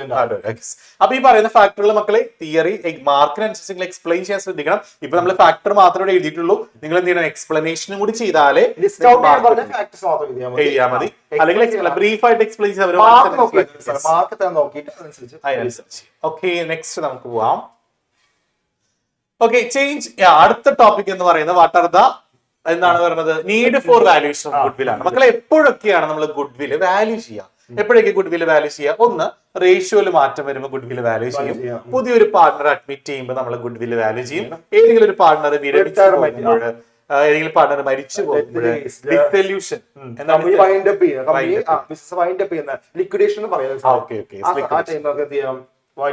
അമാൽഗമേഷൻ, രണ്ട് ഫേമുകൾ തമ്മിൽ അപ്പോഴും നമ്മൾ എന്ത് ചെയ്യും, ഗുഡ് വിൽ വാല്യൂ ചെയ്യും. ഇതും ജസ്റ്റ് ഒന്ന് വായിച്ചു വിടാം കേട്ടോ. നെക്സ്റ്റ് നമുക്ക് റിവാലുവേഷൻ അക്കൗണ്ട് എന്താന്ന് നോക്കാം. ഇത് നമ്മൾ തിയറീസ് ആണ് കേട്ടോ. അതായത് നമുക്ക് ഈ ചാപ്റ്ററിൽ വരുന്ന ഫുൾ തിയറീസ് ആണ് നമ്മളിവിടെ പറയുന്നത്. അപ്പൊ തിയറീസ് കഴിഞ്ഞാൽ നമുക്ക് പ്രോബ്ലത്തിലേക്ക് പോകാം. വാട്ട് ഈസ് റിവാലുവേഷൻ അക്കൗണ്ട് എന്ന് ചോദിച്ചാൽ, റിവാലുവേഷൻ അക്കൗണ്ട് ഒരു നോമിനൽ അക്കൗണ്ട് ആണ്. നോമിനൽ അക്കൗണ്ട് പ്രത്യേകത എന്താണ്? അതായത് നമ്മുടെ എക്സ്പെൻസും ഇൻകംസും പോസ്റ്റ് ചെയ്യുന്ന debit all expenses, credit all income. Debit സൈഡിലെ എക്സ്പെൻസും ക്രെഡിറ്റിലെ ഇൻകം ആയിരിക്കും. ഈ അക്കൗണ്ട് പ്രിപ്പയർ ചെയ്ത് ലാസ്റ്റ് നമുക്ക് ഒന്നെങ്കിൽ പ്രോഫിറ്റ് കിട്ടും, ഇല്ലെങ്കിൽ ലോസ് കിട്ടും. അതല്ലെങ്കിൽ എക്സ്പെൻസ് ഇൻകം വന്ന പ്രോഫിറ്റ് ലോസ്. അതുകൊണ്ട് ആലോചിച്ചിരിക്കുക. ഓക്കെ, അപ്പൊ നോമിനൽ അക്കൗണ്ട് എന്ന് പറഞ്ഞാൽ ഡെബിറ്റിലെ എക്സ്പെൻസ് വരും, ക്രെഡിറ്റിലെ ഇൻകംസ് വരും. അപ്പൊ ഇൻകം കൂടുതലും എക്സ്പെൻസ് കുറവാണെങ്കിൽ പ്രോഫിറ്റ് ആയിരിക്കും, എക്സ്പെൻസ് കൂടുതൽ ഇൻകം കുറവാണെങ്കിലോ ലോസ് ആയിരിക്കും. അതാണ് ഇവിടെ ഉദ്ദേശിക്കുന്നത് കേട്ടോ. അപ്പൊ അസറ്റ് ആൻഡ് ലയബിലിറ്റീസ് ഒക്കെ വാല്യൂ ചെയ്യുമ്പോൾ നമ്മൾ പ്രോഫിറ്റ് ആണോ ലോസ് ആണോ എന്ന് അറിയാൻ വേണ്ടി പ്രിപ്പയർ ചെയ്യുന്ന ഒരു നോമിനൽ അക്കൗണ്ട് ആണ് റീവാലുവേഷൻ അക്കൗണ്ട്. ഈ നോമിനൽ അക്കൗണ്ട് ശ്രദ്ധിച്ച് പഠിക്കാം, കാരണം ചോദിക്കാറുണ്ടല്ലേ. വൺവേഡൊക്കെ വരാം. റീവാലുവേഷൻ അക്കൗണ്ട് അല്ല, ഇവർക്ക് പഠിക്കാനുള്ള ഓൾമോസ്റ്റ് എല്ലാ നോമിനൽ അക്കൗണ്ട്. ഇപ്പൊ profit and loss appropriation account is a nominal account.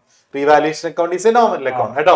Realisation പഠിക്കുന്നുണ്ട് last chapter, is a nominal account. അപ്പൊ മിക്ക ക്വസ്റ്റ്യനിലും അത് ഒരു നോമിനൽ അക്കൗണ്ട് ആണ്. അപ്പൊ വൺ വേർഡ് വന്നാൽ നോമിനൽ അക്കൗണ്ട് എന്ന് എഴുതാം കേട്ടോ. ഓക്കെ, നമുക്ക് പ്രോബ്ലത്തിലേക്ക് പോയി സാറേ. സെക്കൻഡ് ചാപ്റ്ററിലെ ആദ്യം നമുക്ക് ഫസ്റ്റ് പ്രോബ്ലം ഇതാണ്. അമല സാർ വായിച്ചു. Amala and Nandana are partners sharing profit and loss in the ratio 3:2. They decided to admit Haja as a new partner for 1/5 share in profit, which he acquired equally from Amala and Nandana. Calculate the new ratio after admission. Okay, ഇവിടെ പ്രത്യേകം ശ്രദ്ധിക്കുന്നത് which he acquired equally from Amala and Nandana അല്ലെ. അപ്പൊ നമ്മുടെ ഞാൻ just ഒന്ന് എഴുതിയേക്കാം സാറേ, അത് നമുക്ക് തന്നിട്ടുള്ള ഇൻഫർമേഷൻ എഴുതി വെച്ചാലോ. നമ്മുടെ അമലയുണ്ട്, നന്ദനയുണ്ട്. അവരുടെ റേഷ്യോ എത്രയാണ് സാറേ? 3:2 ആണ്. അതിലേക്ക് നമ്മൾ ആരെ അഡ്മിറ്റ് ചെയ്യുന്നു? ഹാജ അഡ്മിറ്റ് ചെയ്യാണ്. ഹാജിക്ക് കൊടുക്കുന്ന ഷെയർ എത്രയാ? 1/5 ഷെയർ. 1/5 ആണ്. Which he equally from both അല്ലെ. അതായത് അമലയുടെ കയ്യിൽ നിന്നും നന്ദന എന്ത് ചെയ്യുന്നുണ്ട്? ഈക്വൽ ആയിട്ടാണ് അക്വയർ ചെയ്യുന്നത് അല്ലെ ആ എമൗണ്ട്. മകളെ ശ്രദ്ധിക്കുക, പുതിയ പാർട്ണർ ആണ് ഹജ്ജ എന്ന് പറയുന്നത്.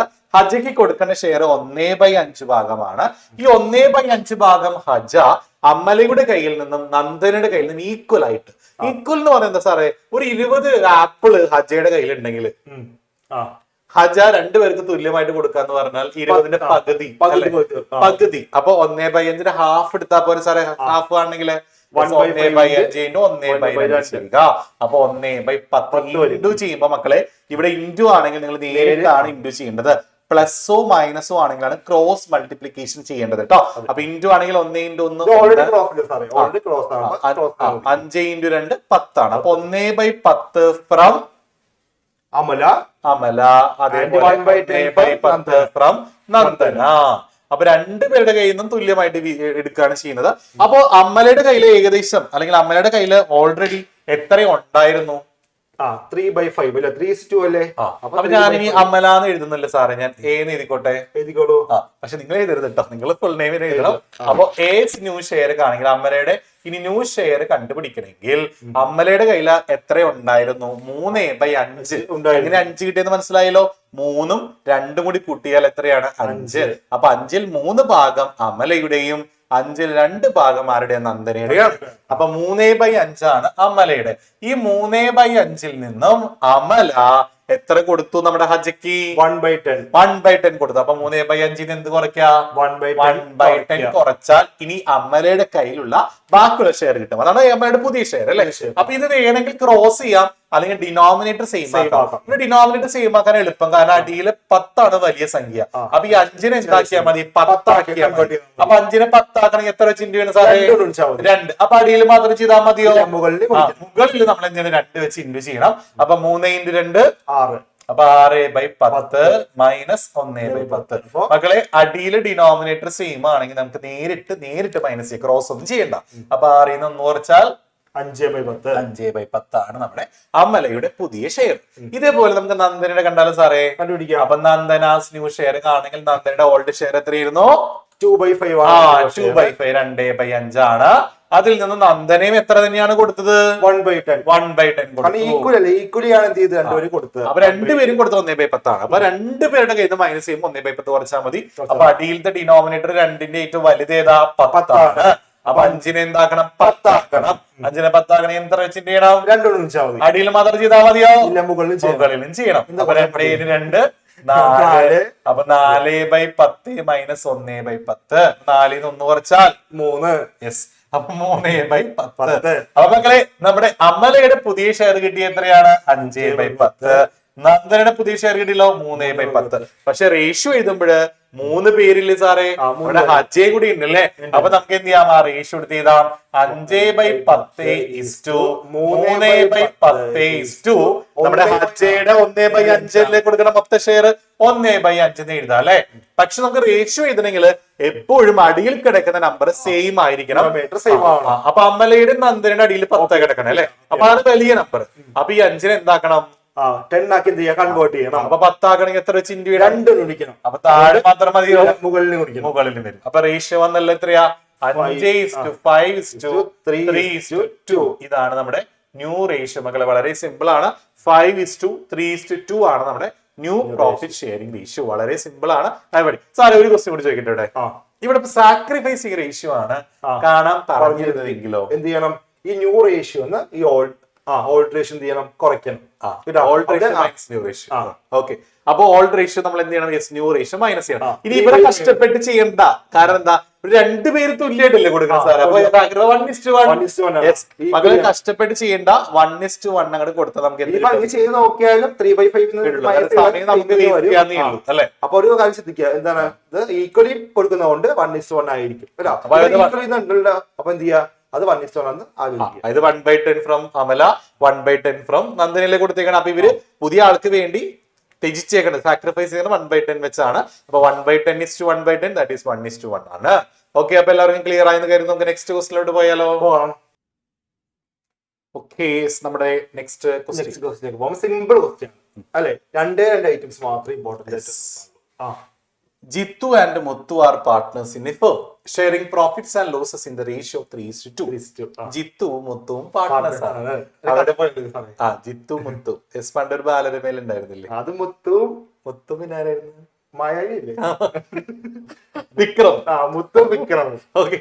Jittu and Muthu are partners in a firm, sharing profits and losses in the ratio of 3:2. ജിത്തും മുത്തും പാർട്ട്നേഴ്സ് ആണ്. അവിടെ പ്രോഫിറ്റ് ഷെയർ ചെയ്യുന്നത് 3:2 ഓൺ 20th June 2023 2023 ജൂൺ 20 admit Ritu as a new partner. Ritu എന്ന് പറയുന്ന പുതിയ ആളെ നമ്മൾ അഡ്മിറ്റ് ചെയ്തു. On that day there was a balance of 40,000 in general reserve. General റിസർവിൽ ഒരു 40,000 രൂപ ആ സമയത്ത് കിടപ്പുണ്ട്. പുതിയ ആള് വന്ന സമയത്ത് നമ്മുടെ കമ്പനിയുടെ ബാലൻസ് ഷീറ്റിൽ റിസർവ് ആയിട്ട് എത്ര രൂപ കിടപ്പുണ്ട്? 40,000. ശരിക്കും റിസർവ് ആരുടെ പ്രോഫിറ്റ് മാറ്റി വെച്ചതായിരിക്കും? ഈ ഓൾഡ് പാർട്ട്നേഴ്സ് ആയ ജിത്തുവിന്റെയും മുത്തുവിന്റെയും. അപ്പൊ ഈ റിസർവ് ആർക്ക് മാത്രം കൊടുത്താൽ മതി? ജിത്തുവിനും മുത്തുവിനും മാത്രം കൊടുത്താൽ മതി. ആൻഡ് ഡെബിറ്റ് ബാലൻസ് ഓഫ് ₹20,000 ഇന്റെ പ്രോഫിറ്റ് ആൻഡ് ലോസ്. അതുപോലെ പ്രോഫിറ്റ് ആൻഡ് ലോസിൽ വന്നിട്ടുള്ള എമൗണ്ട് എന്ന് പറഞ്ഞാൽ പ്രോഫിറ്റോ ലോസോ ആവാം. അത് ആർക്ക് മാത്രം അവകാശപ്പെട്ടതാവും? ഈ ഓൾഡ് പാർട്ട്നേഴ്സ് എക്സിസ്റ്റിംഗ് പാർട്ട്നേഴ്സ് അവർക്കാണ് അത് കൊടുക്കുക. അപ്പൊ ഈ പ്രോബ്ലം ചെയ്യുന്നതിന് മുമ്പ് അതിന്റെ കോൺസെപ്റ്റ് ഒന്ന് വേഗത്തിൽ ഒന്ന് പറഞ്ഞുതരാം. നമ്മുടെ ജനറൽ റിസർവ് ക്വസ്റ്റ്യനിൽ വന്നാൽ നമ്മൾ ജനറൽ റിസർവ് എന്ത് ചെയ്യണം? നമ്മൾ പാർട്ട്ണറിന് വീതിച്ചു കൊടുക്കണം അല്ലെ സാറേ? അതെ. അപ്പൊ അതിന് എൻട്രി എന്താ വരിക? ജനറൽ റിസർവിന് എൻട്രി എന്താ വരിക? ജനറൽ റിസർവ് അക്കൗണ്ട് ടു ആ old general reserve account debtor to ആർക്കാണോ വീതിക്കുന്നത് അവരുടെ പേര് ചെയ്താ. അപ്പൊ ടു ഓൾഡ് പാർട്ണർ, അപ്പൊ എത്ര പാർട്ണർ ഉണ്ടോ ഓൾഡ് അത്രയും പാർട്ണറുടെ ചെയ്തു. ടു ഓൾഡ് പാർട്ട്നേഴ്സ് അതാണ് നമ്മുടെ എൻട്രിയിൽ വരേണ്ടത്. അപ്പൊ ഇവിടുത്തെ കേസിൽ general reserve account to Jithu's capital account, അതുപോലെ മുത്തൂസ് ക്യാപിറ്റൽ, രണ്ട് ഓൾഡ് പാർട്ട്നേഴ്സ് ഉള്ളൂ അല്ലെ? അപ്പൊ അവർക്ക് മാത്രം ഡിവൈഡ് ചെയ്ത് കൊടുത്താൽ മതി. അപ്പൊ നമുക്ക് ജനറൽ റിസർവിന് എൻട്രി കിട്ടിയില്ല മക്കളെ. ഇത് നമുക്ക് പ്രോഫിറ്റ് ആൻഡ് ലോസിന് എൻട്രിയിലോട്ടാണ് ഞാൻ പോകുന്നത്. പ്രോഫിറ്റ് ആൻഡ് ലോസിന് എൻട്രി ഡെബിറ്റ് ബാലൻസ് വരാം, അതേപോലെ ക്രെഡിറ്റ് ബാലൻസ് വരാം. അപ്പൊ ഈ ക്വസ്റ്റിനിൽ എന്ത് ബാലൻസ് ആണെന്ന് പറയുന്നുണ്ട് സാറേ? ഡെബിറ്റ് എന്ന് എടുത്ത് പറയുന്നുണ്ട് അല്ലെ? ഒന്നേ സമയത്ത് ഡെബിറ്റ് എന്ന് പറയാം, അല്ലെങ്കിൽ എന്ത് ചെയ്യും, ബ്രാക്കറ്റിൽ DR കൊടുത്ത കേസും ഉണ്ട് അല്ലെ? ഇതുപോലെ DR എന്ന് കൊടുക്കാം, അല്ലെങ്കിൽ CR എന്ന് കൊടുക്കാം കേട്ടോ. അപ്പൊ ഡെബിറ്റ് ബാലൻസ് ആണ് ക്വസ്റ്റ്യനിൽ വരുന്നതെങ്കിൽ എൻട്രിയിൽ ഞാൻ എളുപ്പവഴി പറഞ്ഞുതരാം. Profit and loss debit balance ആണെങ്കിൽ എൻട്രിയിൽ പ്രോഫിറ്റ് ആൻഡ് ലോസ് എന്താ? ക്രെഡിറ്റ് ആവും. അപ്പൊ എൻട്രി എന്താ വരിക? Old partners capital account debtor to profit and loss വരും. Capital account debtor to profit and loss. അപ്പൊ പ്രോഫിറ്റ് ആൻഡ് ലോസ് എന്തായി മക്കളെ? ഡെബിറ്റ് ബാലൻസ് ആണെങ്കിൽ ക്രെഡിറ്റ് ആയില്ലേ? ഇനിയിപ്പോ ക്രെഡിറ്റ് ബാലൻസ് ആണെങ്കിൽ പ്രോഫിറ്റ് ആൻഡ് ലോസ് എന്താവും സാറേ? Profit and loss account debtor to old partners വരും. To old partners. Debit balance meaning എന്ന് പറയാം. അത് ചിലപ്പോ ഈ ഡെബിറ്റ് എന്നോ ക്രെഡിറ്റ് എന്നോ ചിലപ്പോ പറയണമെന്നില്ല അല്ലെ? അപ്പൊ profit and loss debit balance എന്ന് പറഞ്ഞാൽ ഡെബിറ്റിൽ എമൗണ്ട് കൂടുതൽ നടത്താം, അപ്പൊ നമുക്ക് ലോസ് ആയിരിക്കും. അപ്പൊ ഡെബിറ്റ് ബാലൻസ് പറഞ്ഞാൽ നമുക്ക് എന്താണ് മക്കളെ? ലോസ് എന്നാണ് അർത്ഥം. അത് ബാലൻസ് ഷീറ്റിൽ നമുക്ക് എവിടെ അസെറ്റ് സൈഡിലാണ് തരുന്നത്, ഓർത്ത് വെക്കുക കേട്ടോ. അതേപോലെ ക്രെഡിറ്റ് ബാലൻസ് പറഞ്ഞാലോ പ്രോഫിറ്റ് എന്നാണ് അർത്ഥം. പ്രോഫിറ്റ് ആണെങ്കിൽ എവിടെ തരും? നമുക്ക് ലയബിലിറ്റി സൈഡ് തരാം. അതും ജസ്റ്റ് ഒന്ന് ഓർത്ത് വെക്കുക. ഇനി ഒരു കാര്യം പറയാം, ഒരു ക്വസ്റ്റ്യൻ തന്നെ ഇത് രണ്ടും വന്നു. ഏത് രണ്ടും? ഇത് രണ്ടും വന്നു. ഓക്കെ, അപ്പൊ general reserve account old partners, profit and loss account old partners. Old വേണമെങ്കിൽ ഒരു കോമ്പൗണ്ട് എൻട്രി ചെയ്താലോ? General reserve account debtor profit and loss account debtor to old partners. ഒരുമിച്ച് വേണമെങ്കിൽ നമുക്ക് ഒരൊറ്റ എൻട്രി ആയിട്ട് ചെയ്താം. അറിയാത്തവരുണ്ടെങ്കിൽ സ്പ്ലിറ്റ് ചെയ്ത് രണ്ട് എൻട്രി ആയിട്ട് എഴുതിയാലും മതി. അങ്ങനെ ചെയ്താലും കുഴപ്പമൊന്നുമില്ല. അപ്പൊ എളുപ്പവഴി പറഞ്ഞു, ഡെബിറ്റ് ബാലൻസ് ആണെങ്കിൽ പ്രോഫിറ്റ് ആൻഡ് ലോസിന് എന്ത് ചെയ്യുക? ക്രെഡിറ്റ് ചെയ്യുക. ക്രെഡിറ്റ് ബാലൻസ് ആണെങ്കിൽ പ്രോഫിറ്റ് ആൻഡ് ലോസിന് എന്ത് ചെയ്യുക? ഡെബിറ്റ് ചെയ്യുക. അപ്പൊ നമുക്ക് ഈ പ്രോബ്ലം നമുക്ക് നോക്കിയാലോ? നോക്കാം. ഓക്കെ മക്കളെ, അപ്പൊ നമ്മള് എൻട്രി പഠിച്ചു കഴിഞ്ഞല്ലേ? അതായത് ജനറൽ റിസർവ് വരുമ്പോൾ എങ്ങനെയാണ് എൻട്രി ചെയ്യുന്നത് പഠിച്ചു. അതേപോലെ profit and loss account debit balance വരുമ്പോൾ എന്താണ് എൻട്രി നമ്മൾ പഠിച്ചു. അപ്പൊ നമുക്ക് എന്ത് ചെയ്യാം? നമ്മൾ പഠിച്ച എൻട്രീസ് നമുക്ക് എന്ത് ചെയ്യാം? ഈ പ്രോബ്ലം വർക്ക്ഔട്ട് ചെയ്ത് നോക്കാം. ഓക്കെ അല്ലേ? ആ ഫസ്റ്റ് നമുക്ക് എന്ത് ചെയ്യാം? ഒരു 40,000 എവിടെ ഉണ്ട് മക്കളെ? ജനറൽ റിസർവ് ഇല്ലേ? അപ്പൊ റിസർവ് നമുക്ക് ഫസ്റ്റ് ചെയ്താ കേട്ടോ. അപ്പൊ നമുക്ക് എൻട്രി നോക്കാം. അപ്പോ ഏതാട്ടോ? അപ്പൊ എൻട്രി എന്താണ്? നേരത്തെ പഠിച്ചതല്ലേ? അപ്പോ ജനറൽ റിസർവ് അല്ലെ? General reserve account debtor to ആർക്കൊരു ഓൾഡ് പാർട്ട്നേഴ്സ് അല്ലെ? നമ്മുടെ എൻട്രി എന്തായിരുന്നു? General reserve account debtor to old partners അല്ലേ? അപ്പൊ ഇവിടെ ആരൊക്കെയാ old partners? Jithu and Muthu. അപ്പൊ എന്താ? ടു ജിത്തൂസ് ക്യാപിറ്റൽ, അതേപോലെ ടു മുത്തൂസ് ക്യാപിറ്റൽ. ഇതാണ് എൻട്രി കേട്ടോ. ഓക്കെ അല്ലേ? ഇതൊക്കെ എന്ത് ചെയ്യാം? എമൗണ്ട് ചെയ്താം. എത്ര റിസർവിലുള്ള എമൗണ്ട്? 40,000 അല്ലേ? അപ്പൊ എന്ത് ചെയ്യാം? 40,000 ചെയ്താ എമൗണ്ട് റിസർവത്തിൽ 40,000. അപ്പൊ എന്ത് ചെയ്യണം? ഇത് ഞാൻ ഡിവൈഡ് ചെയ്യാനൊക്കെ റേഷ്യോ പറയുന്നില്ലേ? ഏതാ റേഷ്യോ? 3:2 അല്ലേ? അപ്പൊ ജിത്തുവിന് 3/5, മുത്തുവിന് 2/5. അപ്പൊ 40,000 3/5 ചെയ്യുമ്പോ ജിത്തു എത്ര കിട്ടും അറിയാവോ? 24,000 കിട്ടും കേട്ടോ. 24,000 എന്ന് കിട്ടും നമ്മൾ ജിത്തു കിട്ടും. എന്ത് ചെയ്യുക? ക്രെഡിറ്റ് ചെയ്യുക. ദെൻ മുത്തുവിനോ 2/5, ദാറ്റ് ഈസ് 16,000 കേട്ടോ. 16,000 ആണ് നമ്മുടെ മുത്തുവിന്റെ എമൗണ്ട്. അപ്പൊ 40,000 ഉള്ള റിസർവ് എന്ത് ചെയ്തു? നമ്മൾ ഓൾഡ് പാർട്ട്നേഴ്സിന്റെ അവരുടെ ഓൾഡ് റേഷ്യോ അല്ലെ? ക്വസ്റ്റ്യൻ പറഞ്ഞ റേഷ്യോ ഉണ്ടോ? 3:2. അപ്പൊ ജിത്തുവിന് ഡിവൈഡ് ചെയ്യുമ്പോൾ 40,000 ഇൻറ്റു 3/5 24,000. മുത്തുവിന് ഡിവൈഡ് ചെയ്യുമ്പോൾ 40,000 ഇൻറ്റു 2/5 16,000 കിട്ടും. ഓക്കെ അല്ലേ? ഇനി എന്ത് ചെയ്യണം? നരേഷൻ ചെയ്യുമ്പോൾ കംപ്ലീറ്റ് ആവും കേട്ടോ. എൻട്രി നമ്മൾ ശ്രദ്ധിക്കുക. നരേഷൻ ഇല്ലെങ്കിൽ ഇൻകംപ്ലീറ്റ് ആണ്. അപ്പൊ കംപ്ലീറ്റ് ആണെങ്കിൽ എന്ത് വേണം? നരേഷൻ വേണം. അത് നമുക്ക് എഴുതി നോക്കാം. എന്ത് എഴുതി നോക്കാം? ബീയിങ് ചേർത്ത് എഴുതിക്കോട്ടെ. Being the amount of reserve distributed among old partners in their old ratio എന്ന് എഴുതിയാൽ മതി കേട്ടോ. അപ്പോ അത് കംപ്ലീറ്റ് ആയി. എന്താണ് മീനിങ്? എന്താണ്? റിസർവ് അല്ലെ? റിസർവ് എന്ത് ചെയ്തു? ഓൾഡ് പാർട്ട്നേഴ്സിന് ഓൾഡ് റേഷ്യോ എന്ത് ചെയ്തു? ഡിവൈഡ് ചെയ്തു, ഡിസ്ട്രിബ്യൂട്ട് ചെയ്തു എന്നാണ് മീനിങ്. ഓക്കെ, അപ്പൊ റിസർവിന്റെ കേസ് കംപ്ലീറ്റ് ആയല്ലോ. ഇനി ഒരു കേസ് കൂടി ഇല്ലേ? എന്താ അത്? Profit and loss account debit balance പറയുന്നില്ലേ? നമുക്കറിയാമല്ലോ. Profit and loss account debit നമ്മൾ എന്ത് ചെയ്യണം? Profit and loss account credit ചെയ്യണം. അപ്പൊ എന്ത് വരെ എൻട്രി? ഫസ്റ്റ് പാർട്ട്നേഴ്സ് അല്ലെ, partners capital account debtor to profit and loss account വരും. അപ്പൊ എൻട്രി ചെയ്ത് നോക്കാം. അപ്പൊ എൻട്രി ഇതാട്ടോ entry. Jithu's capital account debtor Muthu's capital account debtor to profit and loss account കേട്ടോ, to profit and loss account. എന്തുകൊണ്ടാണ് profit and loss account credit ചെയ്തത്? കാരണം ക്വസ്റ്റ്യനിൽ പറയുന്നുണ്ട് profit and loss account debit balance ആണെന്ന് പറയുന്നുണ്ട്. അങ്ങനെ ഡെബിറ്റ് ബാലൻസ് പറഞ്ഞാൽ എൻട്രി ചെയ്തപ്പോൾ എന്ത് ചെയ്യുക? Profit and loss account credit ചെയ്യുക. ഓക്കെ, അപ്പൊ പ്രോഫിറ്റ് ലോസ് എമൗണ്ട് ഒക്കെ അറിയാം. എത്ര amount profit amount 20,000 amount. 20,000 amount എന്ത് ചെയ്യണം? ഡിവൈഡ് ചെയ്യണ്ടേ? ഡിവൈഡ് ചെയ്യുമ്പോൾ 3/5 എത്ര എമൗണ്ട്? 12,000. ഓക്കെ, 12,000 ആണ് ജിത്തുവിന്റെ എമൗണ്ട്, മുത്തുവിന്റെ 8,000. ഓക്കെ, അപ്പൊ എമൗണ്ട് ഡിസ്ട്രിബ്യൂട്ട് ചെയ്തല്ലോ. ഇനി എന്ത് ചെയ്യാം? നരേഷൻ കേട്ടോ, നരേഷൻ നമ്മൾ നേരത്തെ അത് നരേഷൻ മതി കേട്ടോ. എന്ത് ചെയ്താം? Being the amount of profit and loss debit balance കേട്ടോ, debit balance distributed among old partners in their old ratio. ഇതാണ് നരേഷൻ. ഓക്കെ, അപ്പൊ ശ്രദ്ധിക്കുക, ഏത് എൻട്രി എഴുതിയാലും നരേഷൻ കൂടി എഴുതിയാൽ മാത്രമേ എന്താവുള്ളൂ? എൻട്രി കംപ്ലീറ്റ് ആവുള്ളൂ കേട്ടോ. അതുകൊണ്ട് നരേഷൻ എഴുതാൻ മറന്നു പോകരുത്. നരേഷൻ എഴുതാൻ അറിയില്ലെങ്കിൽ എന്ത് ചെയ്യുക? നമ്മുടെ ട്രാൻസാക്ഷൻ അതൊന്ന് ജസ്റ്റ് എഴുതിയാൽ മതി. എന്താണെന്നല്ലേ, ഇപ്പൊ ഇവിടെ അറിയില്ലെങ്കിൽ എന്ത് ചെയ്യുക? ജനറൽ റിസർവ് ഡിവൈഡഡ് എന്ന് എഴുതിയാലും മതി കേട്ടോ. ഇവിടെ profit loss account transfer to partners capital account എന്നോ അങ്ങനെയൊക്കെ വേണമെങ്കിൽ എന്ത് ചെയ്യാം? നരേഷൻ എഴുതാം. ഓക്കെ അല്ലേ? അത് എന്ത് ചെയ്യാം? തന്നിരിക്കുന്ന എമൗണ്ടിനെ ക്വസ്റ്റ്യനിൽ പറയുന്ന ആ റേഷ്യോ അല്ലേ, ആ റേഷ്യോ കൊണ്ട് എന്ത് ചെയ്യണം? ഡിവൈഡ് ചെയ്യണം കേട്ടോ. ഇവിടെ 3:2 ആണ്. അപ്പം എന്ത് ചെയ്തു? റിസർവ് ഡിവൈഡ് ചെയ്തപ്പോൾ 40,000 ഇൻറ്റു 3/5 ജിത്തുവിനും 2/5 മുത്തുവിനും. അതേപോലെ profit and loss account divide ചെയ്തപ്പോൾ എന്ത് ചെയ്തു? 20,000 ഇൻറ്റു 3/5 ജിത്തുവിനും 2/5 മുത്തുവിനുമാണ് നമ്മൾ ഡിവൈഡ് ചെയ്തത്. ഓക്കെ അല്ലേ?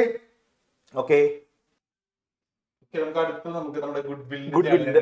വെരി ഇമ്പോർട്ടന്റ് ആണ് ഗുഡ് ഒരു എൻട്രി എഴുതാൻ ചോദിക്കാം. ഒന്നും അറിയില്ലെങ്കിൽ നമ്മുടെ ക്യാപിറ്റൽ കൊണ്ട് എൻട്രി, ഗുഡ് വില്ല് കൊണ്ട് എൻട്രി ഡിവൈഡ് ചെയ്ത് എൻട്രി പഠിച്ചു. അതൊന്നും അറിയാത്തവർക്ക് അത് എഴുതി മാർക്ക്. ഇതാണ് question. Mukesh and Anoop are partners in a firm sharing profits and losses in the ratio 3:2. മുകേഷും അനൂപും പാർട്ട്നേഴ്സാണ്. അവരുടെ profit share 3:2 They admit Vimal into partnership. അതിലോട്ട് ആരെ അഡ്മിറ്റ് ചെയ്തു? പുതിയ പാർട്ണർ വിമലിനെ അഡ്മിറ്റ് ചെയ്തു. അത് ന്യൂ പ്രോഫിറ്റ് ഷെയർ റേഷ്യോ. അപ്പൊ നമുക്ക് ഇവിടെ ന്യൂ റേഷ്യോ നമുക്ക് ഇവിടെ തന്നിട്ടുണ്ട് കേട്ടോ. ന്യൂ റേഷ്യോ ഉണ്ട്, അതുപോലെ തന്നെ ഓൾഡ് റേഷ്യോ തന്നിട്ടുണ്ട്. മുകേഷിന്റെ അനൂപിന്റെ ഓൾഡ് റേഷ്യോ ഉണ്ട്, അതേപോലെ വിമൽ വന്നപ്പോഴുള്ള ന്യൂ റേഷ്യോ. വിമൽ വന്നപ്പോ എന്ത് കൊണ്ടുവന്നു? 80,000 റുപ്പീസ് എന്തായാലും കൊണ്ടിട്ടുണ്ട് സാറേ, ഗുഡ് വിൽ ആയിട്ട് കൊടുത്തിട്ടുണ്ട്. അപ്പൊ Vimal brings in rupees 80,000 good will ഉണ്ട് കേട്ടോ അവിടെ. അപ്പൊ ഗുഡ് വിൽ 80,000 കൊണ്ടുവന്നിട്ടുണ്ട്. Mukesh and Anoop withdraw there share good will. അപ്പൊ നമ്മൾ സാധാരണഗതിയിൽ പുതിയ പാർട്ണർ വരുമ്പോ ക്യാപിറ്റലും കൊണ്ടുവരണം, ഗുഡ് വില്ലും കൊണ്ടുവരണം. പക്ഷേ ഈ ക്വസ്റ്റിൽ ഇപ്പൊ ഗുഡ് വില്ല് മാത്രമേ കൊണ്ടുവന്നുള്ളൂ, ക്യാപിറ്റൽ പറയുന്നില്ല. പറയുന്നില്ല. അപ്പൊ ക്യാപിറ്റൽ കൊണ്ടുവരാണെങ്കിൽ എന്താ എൻട്രി വരാ സാറേ? Cash account to capital. ഇപ്പൊ വിമൽ ആണെങ്കിൽ എന്ത് എഴുതാം? Cash account to Vimal's capital എഴുതാം. ഇവിടെ ഇല്ല, അപ്പൊ ഉണ്ടെങ്കിൽ ആ ഒരു എൻട്രി ചെയ്യണം. പിന്നെ ഗുഡ് വില്ല് കൊണ്ടുവരുമ്പോൾ എന്താ? Cash account to premium for goodwill എഴുതാം. പ്രീമിയം അല്ലെങ്കിൽ goodwill cash account goodwill. ഇനി ആ ഗുഡ് വില്ല് വീതിച്ചു കൊടുക്കണ്ടേ? ആർക്കാണ് വീതിച്ചു കൊടുക്കേണ്ടത്? ഓൾഡ് പാർട്ണേഴ്സിന്. ആരെയാണ് ഓൾഡ് പാർട്ണർ? ഇവിടെ ആർക്കെ? മുകേഷ്, അതുപോലെ അനൂപ്. അപ്പൊ എന്താ എൻട്രി വരാ? Premium for goodwill account to old partners. ഇവിടെ മുകേഷ് ക്യാപിറ്റൽ, അനൂപ് ക്യാപിറ്റൽ. ഏത് റേഷ്യോയില്?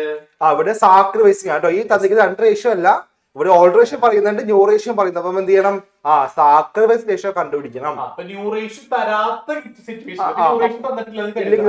അങ്ങനെയാണെങ്കിൽ മാത്രം നമ്മൾ 3:2 തന്നെയാണ് സാക്രിഫൈസിംഗ് റേഷ്യോ കേട്ടോ. അപ്പൊ ഇവിടെ പക്ഷെ തന്ന സ്ഥിതിക്ക് നമ്മൾ എന്തിനാ സാക്രിഫൈസ് റേഷ്യോ കണ്ടുപിടിക്കണം. മക്കളെ ഗുഡ് വിൽ ഡിസ്ട്രിബ്യൂട്ട് ചെയ്യാൻ വേണ്ടി മാത്രമാണ് സാക്രിഫൈസ് റേഷ്യോ കണ്ടുപിടിക്കുള്ളൂ. 1 മാർക്കിന് ക്വസ്റ്റ്യൻ വരാം. ഡെലിവറി വാല്യൂഷൻ പ്രോഫിറ്റ് ഡിസ്ട്രിബ്യൂട്ട് ചെയ്യുന്ന ഓൾഡ് റേഷ്യോയിലാണ്, റിസർവ് ഡിസ്ട്രിബ്യൂട്ട് ചെയ്യുന്ന ഓൾഡ് റേഷ്യോയിലാണ്, profit and loss account goodwill distribute ചെയ്യുന്നതോ അത് സാക്രിഫൈസിംഗ് റേഷ്യോ ആണ്. അതിന് വേണ്ടി മാത്രം ഫൈൻഡ് ഔട്ട് ചെയ്യണം കേട്ടോ. അപ്പൊ ഓൾഡ് റേഷ്യോ 3:2 ആണ്. ന്യൂ റേഷ്യോ എത്രയാണ് സാറേ? 2:1 ആണ്. 2:1 ആണ്. നമുക്ക് ആർക്കാണ് സാക്രിഫൈസ് വരാ? Mukesh, old partners. നമ്മൾ മുകേഷിനും അനൂപിനാണ് എന്ത് വരിക? സാക്രിഫൈസ് കേട്ടോ. അവരെ സാക്രിഫൈസ് ചെയ്യുന്നത് അല്ലേ? അപ്പൊ മുകേഷിന്റെ സാക്രിഫൈസ് നമുക്ക് കാണാം, കണ്ടുപിടിക്കാം. റേഷ്യോ കാണാനുള്ള ഇക്വേഷൻ നിങ്ങൾക്ക് എല്ലാവർക്കും അറിയാം. Old ratio minus new ratio sacrificing ratio കാണാനുള്ള ഇക്വേഷൻ. അപ്പൊ ഓൾഡ് റേഷ്യോ എന്ന് പറയുമ്പോൾ ഇതായിരിക്കും, ആദ്യത്തെ ആയിരിക്കും മുകേഷിന്റെ. അപ്പൊ 3/5 മൈനസ് ആദ്യത്തെയാണ് നമ്മുടെ ന്യൂ റേഷ്യോ ആരുടെ? മുകേഷിന്റെ 2/4 ആണ് ട്ടോ. അപ്പോൾ ഡിനോമിനേറ്റർ നമുക്ക് അറിയാം ഇത് 5 ആണ് വരുന്നത്, ഇത് 4 നാലാണ്. അത് ആക്കാൻ ബുദ്ധിമുട്ടായി ബുദ്ധിമുട്ടാണ്. മൾട്ടിപ്ലിക്കേഷൻ നമുക്ക് ചെയ്യാം. അപ്പൊ ഇങ്ങനെ വേണം ആദ്യം ക്രോസ് ചെയ്യാൻ കേട്ടോ.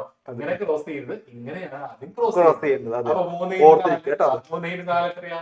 12 12 മൈനസ് 2 × 5 10 ഡിവൈഡ് ബൈ 5 × 4 20. 20.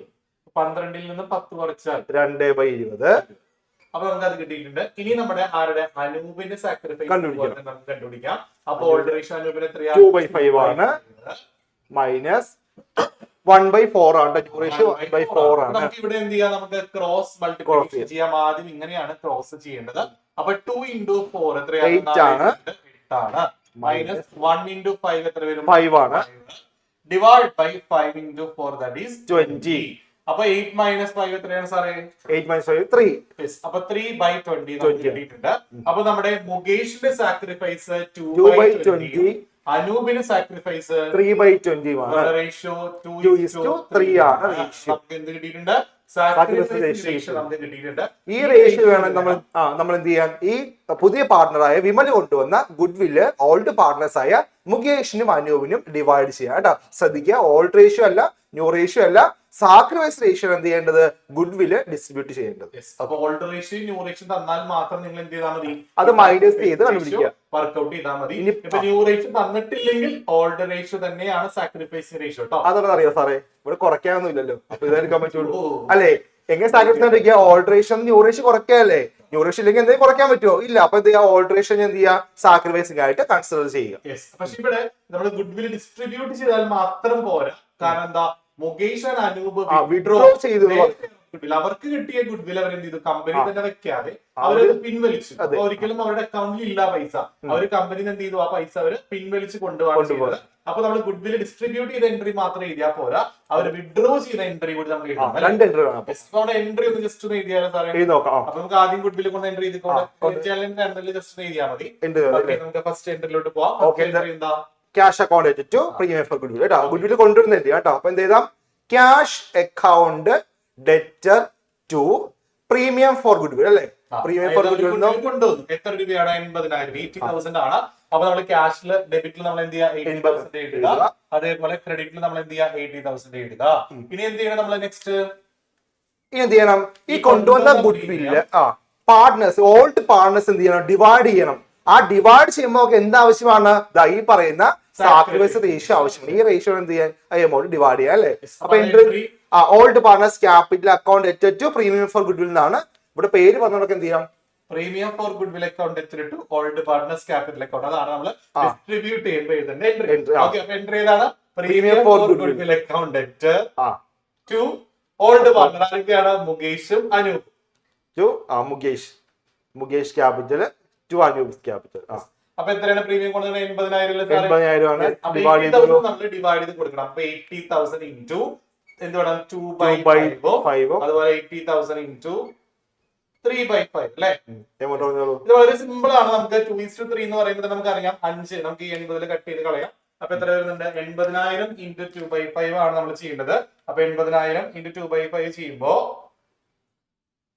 ആൻസർ 32,000 ആണ് നമുക്ക് കിട്ടുന്നത്. 32,000 മുകേഷിനും. അതുപോലെ 80,000 ഇൻറ്റു 3/5 ചെയ്യുക. അപ്പൊ നമുക്ക് എന്ത് കിട്ടും? 48,000 നമുക്ക് ആർക്ക് കിട്ടും? അനൂപിന് കിട്ടും. അത് നമ്മൾ ഡെബിറ്റിലും ക്രെഡിറ്റിലും വേണം എഴുതാനായിട്ട്. ഇതാണ് നമ്മുടെ രണ്ടാമത്തെ എൻട്രി. പക്ഷെ ഇത്രയും എൻട്രി എഴുതിയാൽ പോരാ. ഇവിടുത്തെ സിറ്റുവേഷൻ അവർ വിഡ്രോ ചെയ്തിട്ടുണ്ട്. അപ്പൊ നമ്മുടെ മുകേഷിനും അനൂപിനും കിട്ടിയ ഗുഡ്വില് അവരെന്ത് ചെയ്തു? ഫുൾ എമൗണ്ട് വിഡ്രോ ചെയ്തു. ചിലപ്പോൾ ഹാഫ്, ചില ക്വസ്റ്റ്യനിൽ ചിലപ്പോൾ half of the goodwill withdrawn by the old partner എന്ന് ചോദിക്കാം. അവിടെ ഇവിടെ നമുക്ക് ഒന്നും പറയാത്തത് ഫുൾ എമൗണ്ട് അവർക്ക് കിട്ടിയ ഈ ഫുൾ എമൗണ്ടും അവർ വിഡ്രോ ചെയ്തു. അപ്പൊ മുകേഷിന് കിട്ടിയ 32,000 രൂപയും അനൂപിന് കിട്ടിയ 48,000 രൂപ അവർ എന്ത് ചെയ്തു? ഫുൾ ആയിട്ട് വിഡ്രോ ചെയ്തു. അപ്പൊ വിഡ്രോ ചെയ്യുമ്പോൾ എൻട്രി എന്താ? Old partners capital account debtor to cash എന്നാണ് എൻട്രി വരിക. അപ്പൊ എന്താ എൻട്രി വരിക? Mukesh capital account debtor Anoop capital account debtor to cash. Okay, അപ്പൊ ഈ എമൗണ്ട് ഈ ഫുൾ എമൗണ്ടിനെ കോപ്പി ചെയ്യാം. 32,000, 48,000, ടോട്ടൽ 80,000. ഹാഫ് ഓഫ് ദി ഗുഡ്വില്ലാണ് വിഡ്രോ ചെയ്യണമെങ്കിലോ? 32,000 അല്ലെ? പകുതിയാണ് അല്ലെ? 32,000 പകുതി 16,000. ഇത് 48,000 വരും കേട്ടോ. അത് ഹാഫ് ആണെങ്കിൽ മാത്രമേ എന്ത് ചെയ്താൽ മതി, ഹാഫ് എമൗണ്ട് എടുത്താൽ മതി. അല്ലെങ്കിൽ നമ്മൾ എന്ത് ചെയ്യുക, ഫുൾ എമൗണ്ട് എടുത്ത് ചെയ്താൽ ഓൾഡ് പാർട്ട്നേഴ്സ് ക്യാപിറ്റൽ അക്കൗണ്ട് വെച്ചിട്ട് ക്യാഷ് അക്കൗണ്ട് ആണ്. അങ്ങനെ ഒന്നും അറിയാത്തവർ ഈ 3 എൻട്രികളും ജസ്റ്റ് ഒന്ന് പഠിച്ചിട്ട് പോവാ. ഇവിടെ ക്യാപിറ്റൽ കൊണ്ടുവരുന്ന എൻട്രി കൂടി പഠിക്കണം. ഈ ക്വസ്റ്റിൽ ക്യാപിറ്റൽ ഇല്ല. ക്യാപിറ്റൽ കൊണ്ടുവരാണെങ്കിൽ ക്യാഷ് അക്കൗണ്ട് ലെറ്റർ ഇട്ടു നമ്മുടെ വിമൽസ് ക്യാപിറ്റൽ അക്കൗണ്ട് കൂടി പോസ്റ്റ് ചെയ്യും. ഓക്കെ, അപ്പൊ എല്ലാവർക്കും മനസ്സിലായിട്ടുണ്ടാവും അല്ലെ? ഓക്കെ, നമുക്ക് നെക്സ്റ്റ് ക്വസ്റ്റിനായിട്ട് പോയാലോ? പോകാം. ഓക്കെ, അപ്പൊ നമുക്ക് നെക്സ്റ്റ് ഗുഡ്വില്ലിന്റെ ഒരു പ്രോബ്ലം ഡിസ്കസ് ചെയ്താലോ? ഈ ഗുഡ്വിൽ എങ്ങനെ കണ്ടുപിടിക്കുന്നത് അറിയണ്ടേ? ഓക്കെ, ഗുഡ്വിൽ കാൽക്കുലേറ്റ് ചെയ്യാൻ നമുക്ക് നോക്കാം കേട്ടോ. ഗുഡ്വിൽ കാൽക്കുലേറ്റ് ചെയ്യാനായിട്ട് പല മെത്തേഡ്സ് ഉണ്ട്. ആവറേജ് പ്രോഫിറ്റ് ഉണ്ട്, വെയ്റ്റഡ് ആവറേജ് ഉണ്ട്, സൂപ്പർ പ്രോഫിറ്റ് ഉണ്ട്, ക്യാപിറ്റലൈസേഷൻ ഉണ്ട്. ഓക്കെ, അതിൽ സൂപ്പർ ആണ് ഏറ്റവും കൂടുതൽ ചോദിച്ചേക്കണം. പക്ഷെ നമ്മളിപ്പോ ഡിസ്കസ് ചെയ്യുന്നത് ആവറേജ് ആണ്. അപ്പൊ ഈ ആവറേജ് പ്രോഫിറ്റിൽ എങ്ങനെ ഗുഡ്വിൽ കാണാം? അതിന്റെ ഇക്വേഷൻ നമുക്ക് ജസ്റ്റ് ഒന്ന് എഴുതിയാലോ സാറേ? Yes, goodwill is equal to average profit into number of years purchase എന്നുള്ള ഇക്വേഷൻ കേട്ടോ. Average profit into number of years of purchase. Number of years of purchase. Sir, ഈ number of years purchase question പറയും അല്ലേ? പറയും മക്കളെ. ഈ purchase എന്ന് ശ്രദ്ധിക്കണം കേട്ടോ. അതായത് വെറുതെ നിങ്ങൾ ഈ നമ്പർ ഓഫ് ഇയർ വെച്ച് ഇൻറ്റു ചെയ്ത് number of years of purchase ഉണ്ടാവും. അപ്പൊ ഈ ക്വസ്റ്റിൽ compute the value of goodwill on the basis of, കണ്ടോ, 2 years പർച്ചേസ് ഉണ്ടാവും. അത് ശ്രദ്ധിക്കണം, പ്രത്യേകം ശ്രദ്ധിക്കണം. 2 years പർച്ചേസ്. അപ്പൊ ആ ഇയേഴ്സ് ഓഫ് പർച്ചേസ് എത്രയാണോ അത് വെച്ചിട്ട് വേണം ഇൻറ്റു ചെയ്യാൻ. അപ്പോഴത്തെ number of years of purchase എത്ര സാറേ? 2 ആണ് കേട്ടോ. ജസ്റ്റ് നോട്ട് ചെയ്യാം. ഇനി ആവറേജ് പ്രോഫിറ്റ് നമ്മൾ കാണണം. എന്നാലേ ആവറേജ് പ്രോഫിറ്റ് നമുക്ക് 2 വെച്ച് മൾട്ടിപ്ലൈ ചെയ്യാൻ കിട്ടുള്ളൂ. ആവറേജ് പ്രോഫിറ്റ് പറഞ്ഞാൽ ശരാശരി പ്രോഫിറ്റ് ആണ്. അത് കഴിഞ്ഞ ആ കമ്പനിയുടെ കഴിഞ്ഞ എത്ര വർഷത്തെ പ്രോഫിറ്റ് ആണോ ക്വസ്റ്റിൽ തന്നിട്ടുള്ളത് അതെല്ലാം കൂടി കൂട്ടിയിട്ട് എത്ര ഇയർ ഉണ്ടോ അത് വെച്ച് ഡിവൈഡ് ചെയ്യണം. അപ്പൊ ഇവിടെ നമുക്ക് എത്ര വർഷം തന്നിട്ടുണ്ട് സാറേ? 5 വർഷത്തെ പറയുന്നത് അല്ലേ? 5 വർഷത്തെ. യെസ്, അപ്പൊ 5 വർഷത്തെ പ്രോഫിറ്റ് ആണ് നമുക്ക് ഇവിടെ ക്വസ്റ്റിൽ തന്നിട്ടുള്ളത്. അപ്പൊ അതിന്റെ ആവറേജ് പ്രോഫിറ്റ് എങ്ങനെ കാണാം? ഈ തന്നിരിക്കുന്ന 5 വർഷത്തെ പ്രോഫിറ്റ് എല്ലാം കൂടി ഒന്ന് കൂട്ടിയിട്ട് ആ ടോട്ടൽ എന്ത് ചെയ്യുക, 5 കൊണ്ട് ഡിവൈഡ് ചെയ്യുക. 5 വർഷത്തെ അല്ലേ? അപ്പൊ എന്ത് ചെയ്യുക, divide by number of year ആണ്. അപ്പൊ എന്ത് ചെയ്യുക, 5 കൊണ്ട് ഡിവൈഡ് ചെയ്യുക. അപ്പൊ നമുക്ക് പ്രോഫിറ്റ് ഒന്ന് ആഡ് ചെയ്താലോ? 20,000 പ്ലസ് 25,000 ആവറേജ് പ്രോഫിറ്റ് അല്ലേ? അപ്പൊ എന്ത് ചെയ്യാ, ഫസ്റ്റ് ആവറേജ് പ്രോഫിറ്റ് അപ്പൊ നമുക്ക് എത്രയൊക്കെയാണ്? 20,000 plus 25,000 plus 30,000 plus 30,000 plus 25,000 plus 25,000 plus 30,000 plus 30,000 divide by 5. അപ്പൊ എന്താവുള്ളൂ? ആവറേജ് ആവുള്ളൂ. ആവറേജ് എന്ത് ചെയ്യണം? ഡിവൈഡ് ചെയ്യണം. അപ്പൊ 1,55,000 ഡിവൈഡ് ബൈ 5. 1,55,000 എന്ത് വന്ന് ടോട്ടൽ പ്രോഫിറ്റ് കേട്ടോ. 1000 ഡിവൈഡ് ബൈ 5 കൊണ്ട് എന്ത് ചെയ്യാ, ഡിവൈഡ് ചെയ്യാം. അപ്പൊ 31,000 ആണ് നമുക്ക് കിട്ടിയ ആവറേജ് പ്രോഫിറ്റ്. യെസ്, അപ്പൊ ആവറേജ് കിട്ടിയാ പിന്നെ ഗുഡ്വിൽ കാണാൻ സിമ്പിൾ അല്ലേ? ആവറേജിന് എന്ത് ചെയ്താൽ മതി? Number of years of purchase എത്രയായിരുന്നു സാറേ? 2 ആയിരുന്നു. അപ്പൊ 31,000 × 2 ദാറ്റ് ഈസ് 62,000 ആണ് നമ്മുടെ ഗുഡ്വില്. ഇവിടെ ശ്രദ്ധിക്കുന്ന ഒരു കാര്യമുണ്ട് മക്കളെ, ചിലപ്പോ ഏതെങ്കിലും വർഷം ലോസ് വന്നാലോ സാറേ? അത് ലോസ് ഉണ്ട് ഇവിടെ നമുക്ക് 2019 ലോസ് ആയിരുന്നു. അപ്പൊ എങ്ങനെ ആവറേജ് കാണാം? അപ്പൊ മക്കളെ ആദ്യം കൂട്ടേണ്ടത് കൂട്ടിയേക്കാം. 20,000 plus 25,000 plus 25,000 plus 30,000 minus 30,000 whole divide by 5. മാറിപ്പോകരുത്, 5 തന്നെയാണ് ചെയ്യേണ്ടത്. ആ കിട്ടിയ ആൻസർ എന്ത് ചെയ്താൽ മതി? 2 ചെയ്താൽ മതി. നമ്മൾ ലോസ് അല്ല, അപ്പൊ അത് ഫുൾ മാറ്റം നോക്കും. 4 കൊണ്ട് ഡിവൈഡ് ചെയ്യാൻ നോക്കും. പക്ഷെ അങ്ങനെയല്ല, 5 കൊണ്ട് എത്ര ഇയർ ഉണ്ടോ അത്ര ഇയർ വെച്ചിട്ട് ഡിവൈഡ് ചെയ്യണം. അപ്പൊ ലോസ് ചിലപ്പോ 1 വർഷം തന്നെ തരണമെന്നില്ല, ചിലപ്പോ 2 വർഷം ലോസ് വരാം. അങ്ങനെയാണെങ്കിൽ എന്തിനാ ആ 2 വർഷത്തെ ലോസ് നമ്മൾ മൈനസ് ചെയ്യും. ബാക്കിയുള്ള പ്രോഫിറ്റ് ഒക്കെ കൂട്ടിയിട്ട് ആ ലോസ് 2 വർഷം ലെസ് ചെയ്തിട്ട് വേണം നിങ്ങൾ ബൈ 5 ചെയ്യാനായിട്ട്. അപ്പൊ ഇത് നന്നായിട്ട് നോക്കാം. ഇനിയിപ്പോ സൂപ്പർ പ്രോഫിറ്റ് ആണെങ്കിൽ ഗുഡ്വിൽ കാണിക്കേഷൻ എന്താ? ആവറേജിന് പകരം സൂപ്പർ ഇട്ട് കൊടുത്താൽ മതി. Super profit into number of years of purchase. Super profit എങ്ങനെ കാണാം? Average profit minus normal. അപ്പൊ ആവറേജ് കാണാൻ നിങ്ങൾക്ക് അറിയാലോ, ഇത് നോർമൽ പ്രോഫിറ്റ് കുറച്ചാൽ മതി. നോർമൽ ചിലപ്പോൾ ഡയറക്ട്ലി തരില്ല, കണ്ടുപിടിക്കണം. Capital employed into rate by 100 ചെയ്താൽ മതി. അപ്പൊ അതൊക്കെ ഡയറക്ട്ലി ക്വസ്റ്റിൽ തരും. അത് വെറുതെ ഇക്വേഷൻ അപ്ലൈ ചെയ്ത് നമുക്ക് ഡയറക്ട്ലി പ്രോബ്ലം ചെയ്യാൻ പറ്റും. ഇതേപോലെ ക്യാപിറ്റലൈസേഷന്റെ മെത്തേഡും എപ്പോഴും വരാറുണ്ട് എക്സാമിന്. പബ്ലിക് എക്സാമിനൊക്കെ ക്യാപിറ്റലൈസേഷൻ ഓഫ് ആവറേജ് പ്രോഫിറ്റും സൂപ്പർ പ്രോഫിറ്റ് ഒക്കെ വരും. ഇപ്പൊ ക്യാപിറ്റലൈസേഷൻ ഓഫ് ആവറേജ് പ്രോഫിറ്റ് ആണെങ്കിൽ എന്താണ് വരിക? യെസ്, അതും capitalised value minus net asset ആണ്. അപ്പൊ അത് നിങ്ങൾ ആ ഇക്വേഷൻ ഒക്കെ നന്നായിട്ട് പഠിച്ച് പ്രോബ്ലം വർക്ക്ഔട്ട് ചെയ്യാം കേട്ടോ. കുറച്ചാൽ മതി കേട്ടോ. ഓക്കെ, നമുക്ക് നെക്സ്റ്റ് ഇനി വലിയ ടൈപ്പ് പ്രോബ്ലത്തിലേക്ക് പോയാലോ? 8 മാർക്കിന്റെ പ്രോബ്ലത്തിലേക്ക് പോയാലോ? അപ്പൊ റീവാലുവേഷൻ അക്കൗണ്ടും ക്യാപിറ്റൽ അക്കൗണ്ടും ന്യൂ ബാലൻസ് ഷീറ്റ് പ്രിപ്പയർ ചെയ്യുന്ന ക്വസ്റ്റിലോട്ട് പോവാം. ഇതാണ് നമ്മുടെ 8 മാർക്കിന്റെ ക്വസ്റ്റ്യൻ. 8 മാർക്ക് നിങ്ങൾക്ക് ഉറപ്പായിട്ട് പ്രതീക്ഷിക്കാവുന്ന ഒരു ക്വസ്റ്റ്യൻ ആണ്. ഇത് എല്ലാ ക്വസ്റ്റ്യൻ പേപ്പറും ഉണ്ടാവും അല്ലെ? ഈ ക്വസ്റ്റ്യൻ തന്നെ ആവണമെന്നില്ല, വേറെ ക്വസ്റ്റ്യൻ ഇതേ മോഡൽ കേട്ടോ. ഇത് തന്നെ അത് തോന്നിക്കില്ല, പക്ഷെ ഇതേ മോഡൽ ആയിരിക്കും. ഓക്കെ, ക്വസ്റ്റ്യൻ നോക്കാം. Following is the balance sheet of Amal and Bimal, who share profit and losses in the ratio of 2:1 on 31st March 2020. Okay. നിങ്ങൾക്ക് ബാലൻസ് ഷീറ്റ് തന്നിട്ടുണ്ട്. ലൈബിലിറ്റി സൈഡിൽ ക്രെഡിറ്റേഴ്സ് ഉണ്ട്, റിസർവ് ഉണ്ട്, ക്യാപിറ്റൽ ഉണ്ട്. അസറ്റ്സിൽ cash in hand, debtors, stock, plant and machinery and building ആണ് നമുക്ക് തന്നിട്ടുള്ളത്. ഇത്രയും മാത്രമല്ല, ഇതിന്റെ ബാലൻസ് ഷീറ്റ് അതിനിടയിൽ കുറച്ച് അഡ്ജസ്റ്റ്മെന്റ് ഉണ്ടാവും. നമുക്ക് അഡ്ജസ്റ്റ്മെന്റ് എന്താന്ന് നോക്കിയാലോ? അഡ്ജസ്റ്റ്മെന്റ് ഉണ്ടാവും മക്കളെ. അപ്പൊ എസ് എ ക്വസ്റ്റ്യൻ പറയുമ്പോൾ ബാലൻസ് ഷീറ്റ് വേണ്ടി അഡ്ജസ്റ്റ്മെന്റ്സ് ആണ് വരിക. ആ അഡ്ജസ്റ്റ്മെന്റ്സ് വായിച്ചിട്ട് വേണം നമ്മൾ റിവാലുവേഷൻ അക്കൗണ്ട് പ്രിപ്പയർ ചെയ്യാൻ. അപ്പൊ നമുക്ക് പുതിയ പാർട്ണർ അഡ്മിറ്റ് ചെയ്തു. ആരെയാണ് അഡ്മിറ്റ് ചെയ്തത്? കമൽ എന്ന് പറയുന്ന ഒരു പുതിയ പാർട്ണർ എന്ത് ചെയ്തു? ഒരു അഡ്മിറ്റ് ചെയ്തു കേട്ടോ. ഓക്കെ, കമൽ അപ്പൊ എന്ത് കൊണ്ടുവന്നു? Okay, Kamal will bring rupees 1,20,000 as his capital and 90,000 as his share of goodwill for 1/4 share in profit. കമലിന് 1/4 ഭാഗം ഭാവിയിൽ പ്രോഫിറ്റ് കൊടുക്കുന്നതിന് വേണ്ടിയിട്ട് കമൽ 90,000 രൂപ ഗുഡ്വില്ലും 1,20,000 രൂപ ക്യാപിറ്റലും കൊണ്ടുവന്നു. Plant is to be appreciated to ₹1,20,000. പ്ലാന്റിന്റെ വാല്യൂ കൂടി ഇപ്പോ 1,20,000 ആയി. Building appreciated by 10%. ബിൽഡിംഗിന്റെ വാല്യൂ 10% കൂടി. Stock is found overvalued by 3,000. Stock ഒരു 3,000 രൂപ നമ്മൾ കൂടുതലാണ് കാണിച്ചേക്കണേ, കൂടുതലാണ് ഫൗണ്ട് ചെയ്തേക്കണേ. മീൻസ് നമ്മുടെ ബുക്കിലുള്ളത് ഇപ്പൊ 3,000 രൂപ കൂടുതലാണ്. അപ്പൊ നമ്മൾ എന്ത് ചെയ്യണം? 3,000 കുറയ്ക്കണം. അടുത്ത പ്രൊവിഷൻ ഉണ്ട്. പ്രൊവിഷൻ എന്ന് പറയുന്ന ഒരു ലൈബിലിറ്റി ആണ് മക്കളെ. നമ്മുടെ ബാലൻസ് ഷീറ്റിൽ ഇല്ല പ്രൊവിഷൻ. ഉണ്ടെങ്കിൽ നമ്മൾ അത് വെച്ചിട്ട് കമ്പയർ ചെയ്ത് നോക്കണം. ഇവിടെ പ്രൊവിഷൻ എന്താ പറഞ്ഞേക്കണേ? ഡെറ്റേഴ്സിന്റെ 5% പ്രൊവിഷൻ എങ്കിൽ റീവാലുവേഷൻ അക്കൗണ്ട് പ്രിപ്പയർ ചെയ്യുക, ക്യാപിറ്റൽ അക്കൗണ്ട് പ്രിപ്പയർ ചെയ്യുക, പുതിയ ബാലൻസ് ഷീറ്റ് പ്രിപ്പയർ ചെയ്യാം. നമുക്ക് ആദ്യം റീവാലുവേഷൻ അക്കൗണ്ട് പ്രിപ്പയർ ചെയ്താലോ? നമുക്കൊന്ന് പ്ലെയിൻ ആക്കാം. റീവാലുവേഷൻ അക്കൗണ്ട് പോകാം. റീവാലുവേഷൻ അക്കൗണ്ട് ഞാൻ വരയ്ക്കട്ടെ സാറേ? റീവാലുവേഷൻ അക്കൗണ്ട് ആണ് നമ്മൾ പ്രിപ്പയർ ചെയ്യാനായിട്ട് പോകുന്നത്. മക്കളെ, റീവാലുവേഷന്റെ അക്കൗണ്ടിന്റെ ഫോർമാറ്റ് നിങ്ങൾ നന്നായിട്ട് പഠിക്കണം, അല്ലെങ്കിൽ നിങ്ങൾക്ക് അതായത് റീവാലുവേഷൻ അക്കൗണ്ട് ഫോർമാറ്റ് നിങ്ങൾക്ക് അറിഞ്ഞുകൂടെങ്കിൽ നിങ്ങൾക്ക് ഒരിക്കലും എന്ത് ചെയ്യാൻ പറ്റൂല? ഈ പ്രോബ്ലം ചെയ്യാനായിട്ട് പറ്റൂല. അപ്പൊ അതുകൊണ്ട് എല്ലാവരും റീവാലുവേഷൻ അക്കൗണ്ടിന്റെ ഫോർമാറ്റ് നന്നായിട്ട് പഠിച്ചിട്ട് വേണം എക്സാമിന് പോകാനായിട്ട് കേട്ടോ. അപ്പൊ ഇതിന് 2 സൈഡ് ഉണ്ട്. പർട്ടിക്കുലേഴ്സ്, എമൗണ്ട്, സൈഡ് ആണ് ഇവിടെ. അതുപോലെ തന്നെ പർട്ടിക്കുലേഴ്സ്, എമൗണ്ട്, ഇത് ക്രെഡിറ്റ് സൈഡ്. ഓക്കെ, അപ്പൊ നിങ്ങൾക്ക് ഡൗട്ട് ഉള്ളവരാണെങ്കിൽ നിങ്ങൾ സൈഡിൽ പേപ്പറിന്റെ സൈഡിലൊക്കെ ജസ്റ്റ് ഒന്ന് എഴുതിയിടാം. അസറ്റ് ഇൻക്രീസ് വന്നാൽ അത് ക്രെഡിറ്റ് ആണ്, അസറ്റ് ഡിക്രീസ് വന്നാലോ ഡെബിറ്റ് ആണ്. അപ്പൊ ലയബിലിറ്റി ഇൻക്രീസ് വന്നാൽ ഡെബിറ്റ്, ലയബിലിറ്റി ഡിക്രീസ് വന്നാൽ ഇവിടെ ഇത് unrecorded asset, unrecorded liability. Just ഒന്ന് എഴുതിട്ടാൽ മതി മക്കളെ. അപ്പൊ ഈ ഒരു കോഡ് നമ്മൾ സൈഡിൽ എവിടെയെങ്കിലും പേപ്പറിൽ എഴുതിയിട്ടാൽ നമുക്ക് സിമ്പിൾ ആയിട്ട് നോക്കി നമുക്ക് ആൻസർ ചെയ്യാം. ഓക്കെ, നമ്മുടെ ഫസ്റ്റ് അഡ്ജസ്റ്റ്മെന്റ് നമുക്ക് നോക്കിയാൽ സാർ ഒന്നുകൂടെ കാണിക്കും. അഡ്ജസ്റ്റ്മെന്റിലോട്ട് പോകാം. കമല് 1,20,000 രൂപ ക്യാപിറ്റലും 90,000 ഗുഡ്വില്ലും കൊണ്ടു. അതൊരിക്കലും റിവാലുവേഷനിൽ വരില്ല. പുതിയ ആള് കൊണ്ടുവന്ന ക്യാപിറ്റലും ഗുഡ്വില്ലും ഒരിക്കലും എടുക്കരുത്.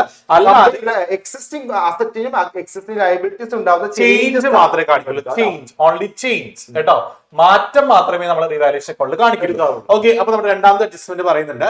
Plan is to be appreciated അല്ലെ ₹1,20,000. പ്ലാന്റിന്റെ വാല്യൂ കൂടി ഇപ്പൊ 1,20,000 ആയി. അപ്പൊ പ്ലാന്റ് എത്രയായിരുന്നു? 1,00,000 ആയിരുന്നു മുമ്പ്.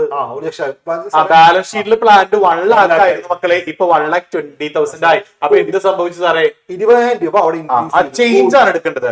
അപ്പൊ അസറ്റ് ഇൻക്രീസ് ചെയ്യുമ്പോൾ ഏത് സൈഡിലാണ് വരിക മക്കളെ? അസറ്റിന്റെ വാല്യൂ കൂടുതൽ ചെയ്ത് അപ്പൊ ക്രെഡിറ്റ് സൈഡിൽ നമ്മള് പ്ലാന്റ് ആൻഡ് മെഷീനറി എന്ന് പറയുന്നത് എത്ര രൂപ?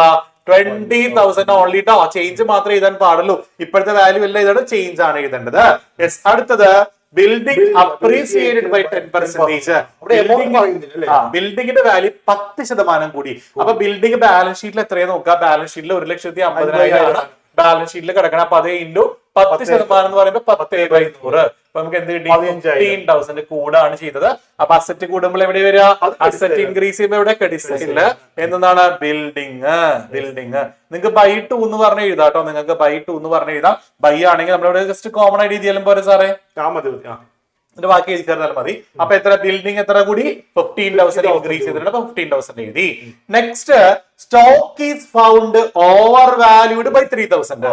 ഇപ്പോ നമ്മുടെ ബുക്കുകളിലുള്ള സ്റ്റോക്കിന്റെ വാല്യൂ 3000 രൂപ കൂടുതൽ എഴുതിയിരിക്കുന്നത് അല്ലേ? കൂടുതലൊക്കെ കിടക്കണത് ബാലൻസ് ഷീറ്റ് കിടക്കുന്ന സ്റ്റോക്ക് ഇല്ലേ, ശരിക്കും സ്റ്റോക്ക് ബാലൻസ് ഷീറ്റ് 40,000 കിടപ്പുണ്ട്. അതൊരു 3000 രൂപ കൂട്ടി കിടക്കണേന്ന്, 3000 രൂപ കൂടുതലൊക്കെ കിടക്കണം. ശരിക്കും 37,000 രൂപയുള്ളൂ, 40,000 കിടക്കണം. അപ്പൊ ഒരു 3000 രൂപ കൂടുതലൊക്കെ കിടക്കണം. നമ്മൾ കുറച്ച് ചെയ്തിട്ടുണ്ട്. അപ്പൊ ശരിക്കും 37,000 ഉള്ളൂ.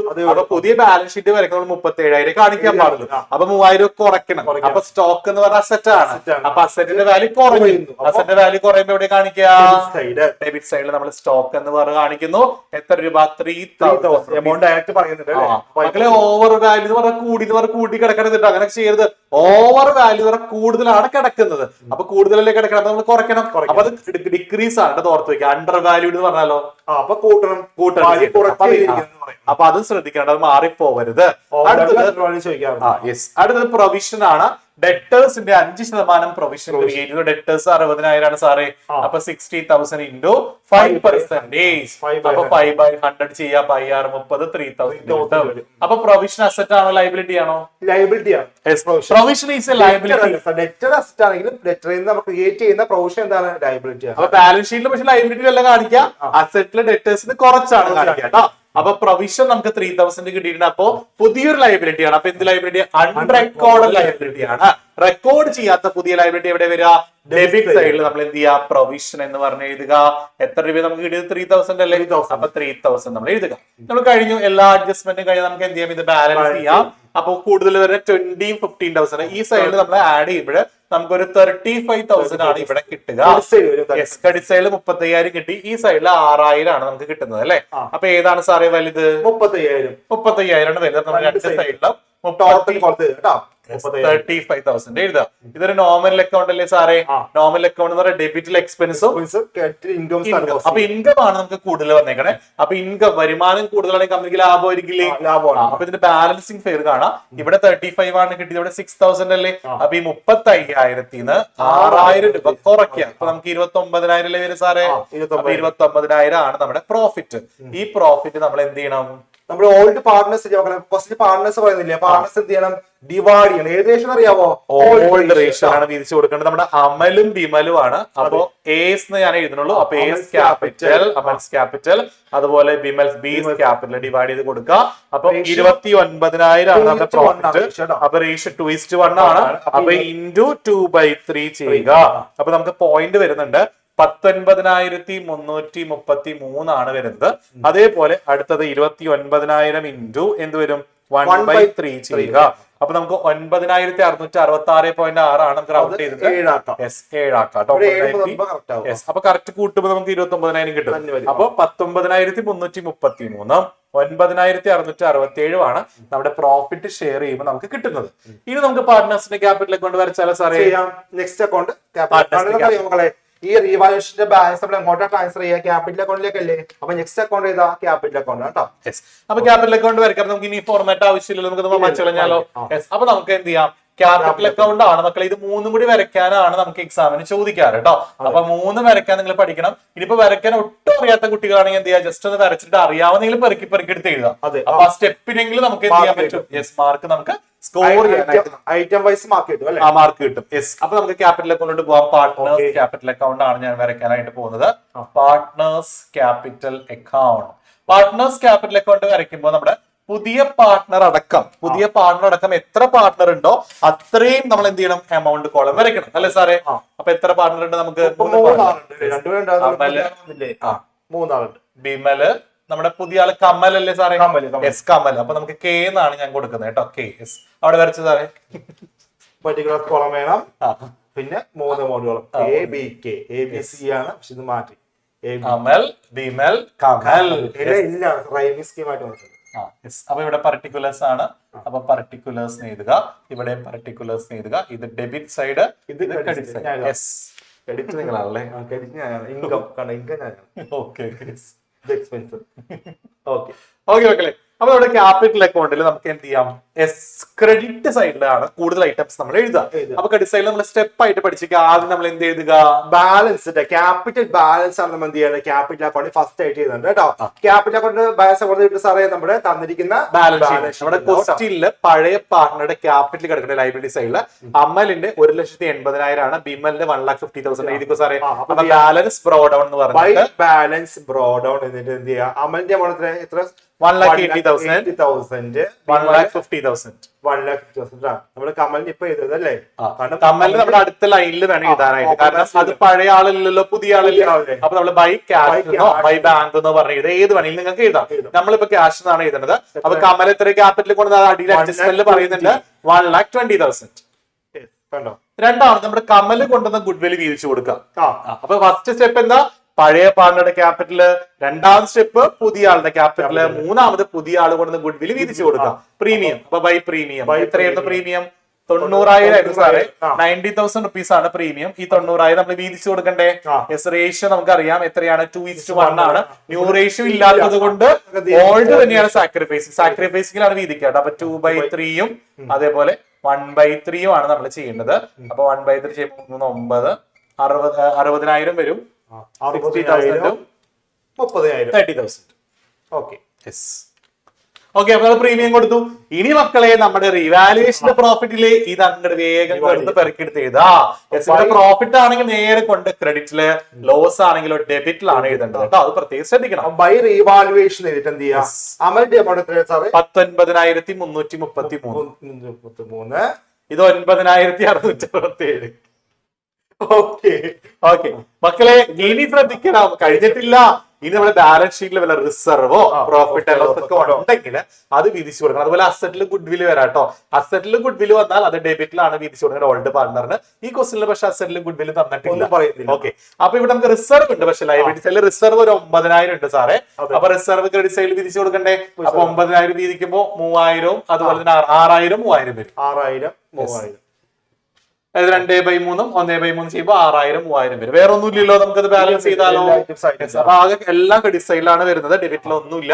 നമുക്ക് ബാലൻസ് ചെയ്യാം. ഇനി വിഡ്രോ ചെയ്യുകയാണെങ്കിൽ ഇവർക്ക് കിട്ടിയ ഗുഡ് വില് വിഡ്രോ ചെയ്തെന്ന് പറഞ്ഞാൽ അപ്പൊ ഡെബിറ്റ് സൈഡിൽ എഴുതണം ക്യാഷ് എന്ന് പറഞ്ഞിട്ട്. ഇപ്പൊ പകുതി ആണെങ്കിൽ ഈ 60,000 പകുതി, 30,000 പകുതി, ഫുൾ എമൗണ്ട് ആണെങ്കിൽ ഇവിടെ 60,000, 30,000 കേട്ടോ. അത് വിഡ്രോ ചെയ്യുന്നത് ക്വസ്റ്റിനിൽ പറഞ്ഞാൽ മാത്രം ചെയ്താൽ മതി കേട്ടോ. അപ്പൊ ഇവിടെ നമുക്ക് എത്ര തന്നെ, 1,80,000 സാറിന് എമൗണ്ട് പറയോ, 1,80,000 പ്ലസ് 60,000 പ്ലസ് 19,333, 19,333 അങ്ങനെ പറഞ്ഞാൽ പ്ലസ് അടുത്തത് 6,000. അപ്പൊ ടോട്ടൽ നമുക്ക് 2,65,333. 2,65,333. അടുത്തത് എത്രയാ, 1,50,000 പ്ലസ് 30,000 9,667 പ്ലസ് 3,000.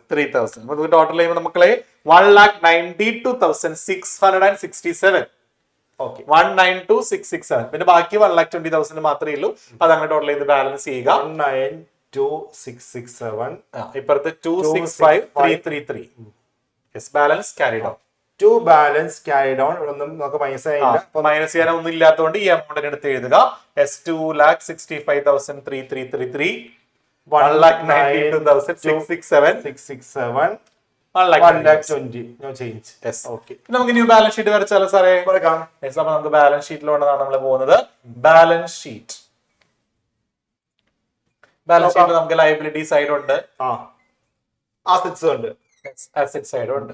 ഇപ്പൊ നമ്മൾ ഓൾഡ് ബാലൻസ് മോഡൽ തന്നെ വരക്കാം അല്ലെ, നോക്കി വരക്കാം കേട്ടോ മക്കളെ. നമ്മൾ ഇത് ന്യൂ ബാലൻസ് ഷീറ്റ് വരയ്ക്കുമ്പോൾ ക്വസ്റ്റ്യനിലെ നമ്മുടെ ബാലൻസ് ഷീറ്റിൽ പഴയ ബാലൻസ് ഷീറ്റ് എടുത്തു വെക്കുക, റീവാലുവേഷൻ എടുത്തു വെക്കുക. രണ്ടും തമ്മിൽ കമ്പയർ ചെയ്തിട്ട് നമുക്ക് വരയ്ക്കാം. ഓക്കെ, നമ്മുടെ ക്വസ്റ്റ്യനിലെ ബാലൻസ് ഷീറ്റ് സാർ ഇപ്പൊ കാണിച്ചു തരൂ. ക്വസ്റ്റ്യനിലെ ബാലൻസ് ഷീറ്റ് ഒന്ന് കാണിച്ചു തരൂ. അപ്പൊ ക്വസ്റ്റ്യനിലെ ബാലൻസ് ഷീറ്റിൽ നമുക്ക് ആദ്യം അസെറ്റ് ചെയ്താം. ആദ്യം നമ്മൾ ക്യാഷ് ഇൻ ഹാൻഡ് ആണ് ക്വസ്റ്റ്യനിൽ തന്നേക്കുന്നത്. പക്ഷേ ക്യാഷ് ഇൻ ഹാൻഡ് എഴുതുമ്പോൾ പ്രത്യേകം ഒരു കാര്യം ശ്രദ്ധിക്കണം. എന്താണ് സാർ എഴുതിക്കോ, ക്യാഷ് ഇൻ ഹാൻഡ് ക്വസ്റ്റ്യനിൽ ക്യാഷ് ഇൻ ഹാൻഡ് 50,000 രൂപയാണ് കേട്ടോ. ഈ 50,000 കൂടെ 50,000 50,000 രൂപയുടെ കൂടെ എന്ത് ചെയ്യണം മക്കളെ, പുതിയ ആള് കൊണ്ടുവന്ന ക്യാപിറ്റലും ഗുഡ്വില്ലും കൂട്ടാൻ മറന്നു പോകരുത്.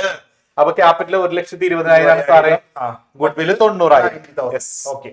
അപ്പൊ നമ്മൾ എന്ത് ചെയ്യണം, 50,000 കൂടെ അല്ലെ 50,000 കൂടെ 1,20,000 90,000 നമ്മൾ കൂട്ടണം. അപ്പൊ നമുക്ക് ടോട്ടൽ എത്ര കിട്ടും?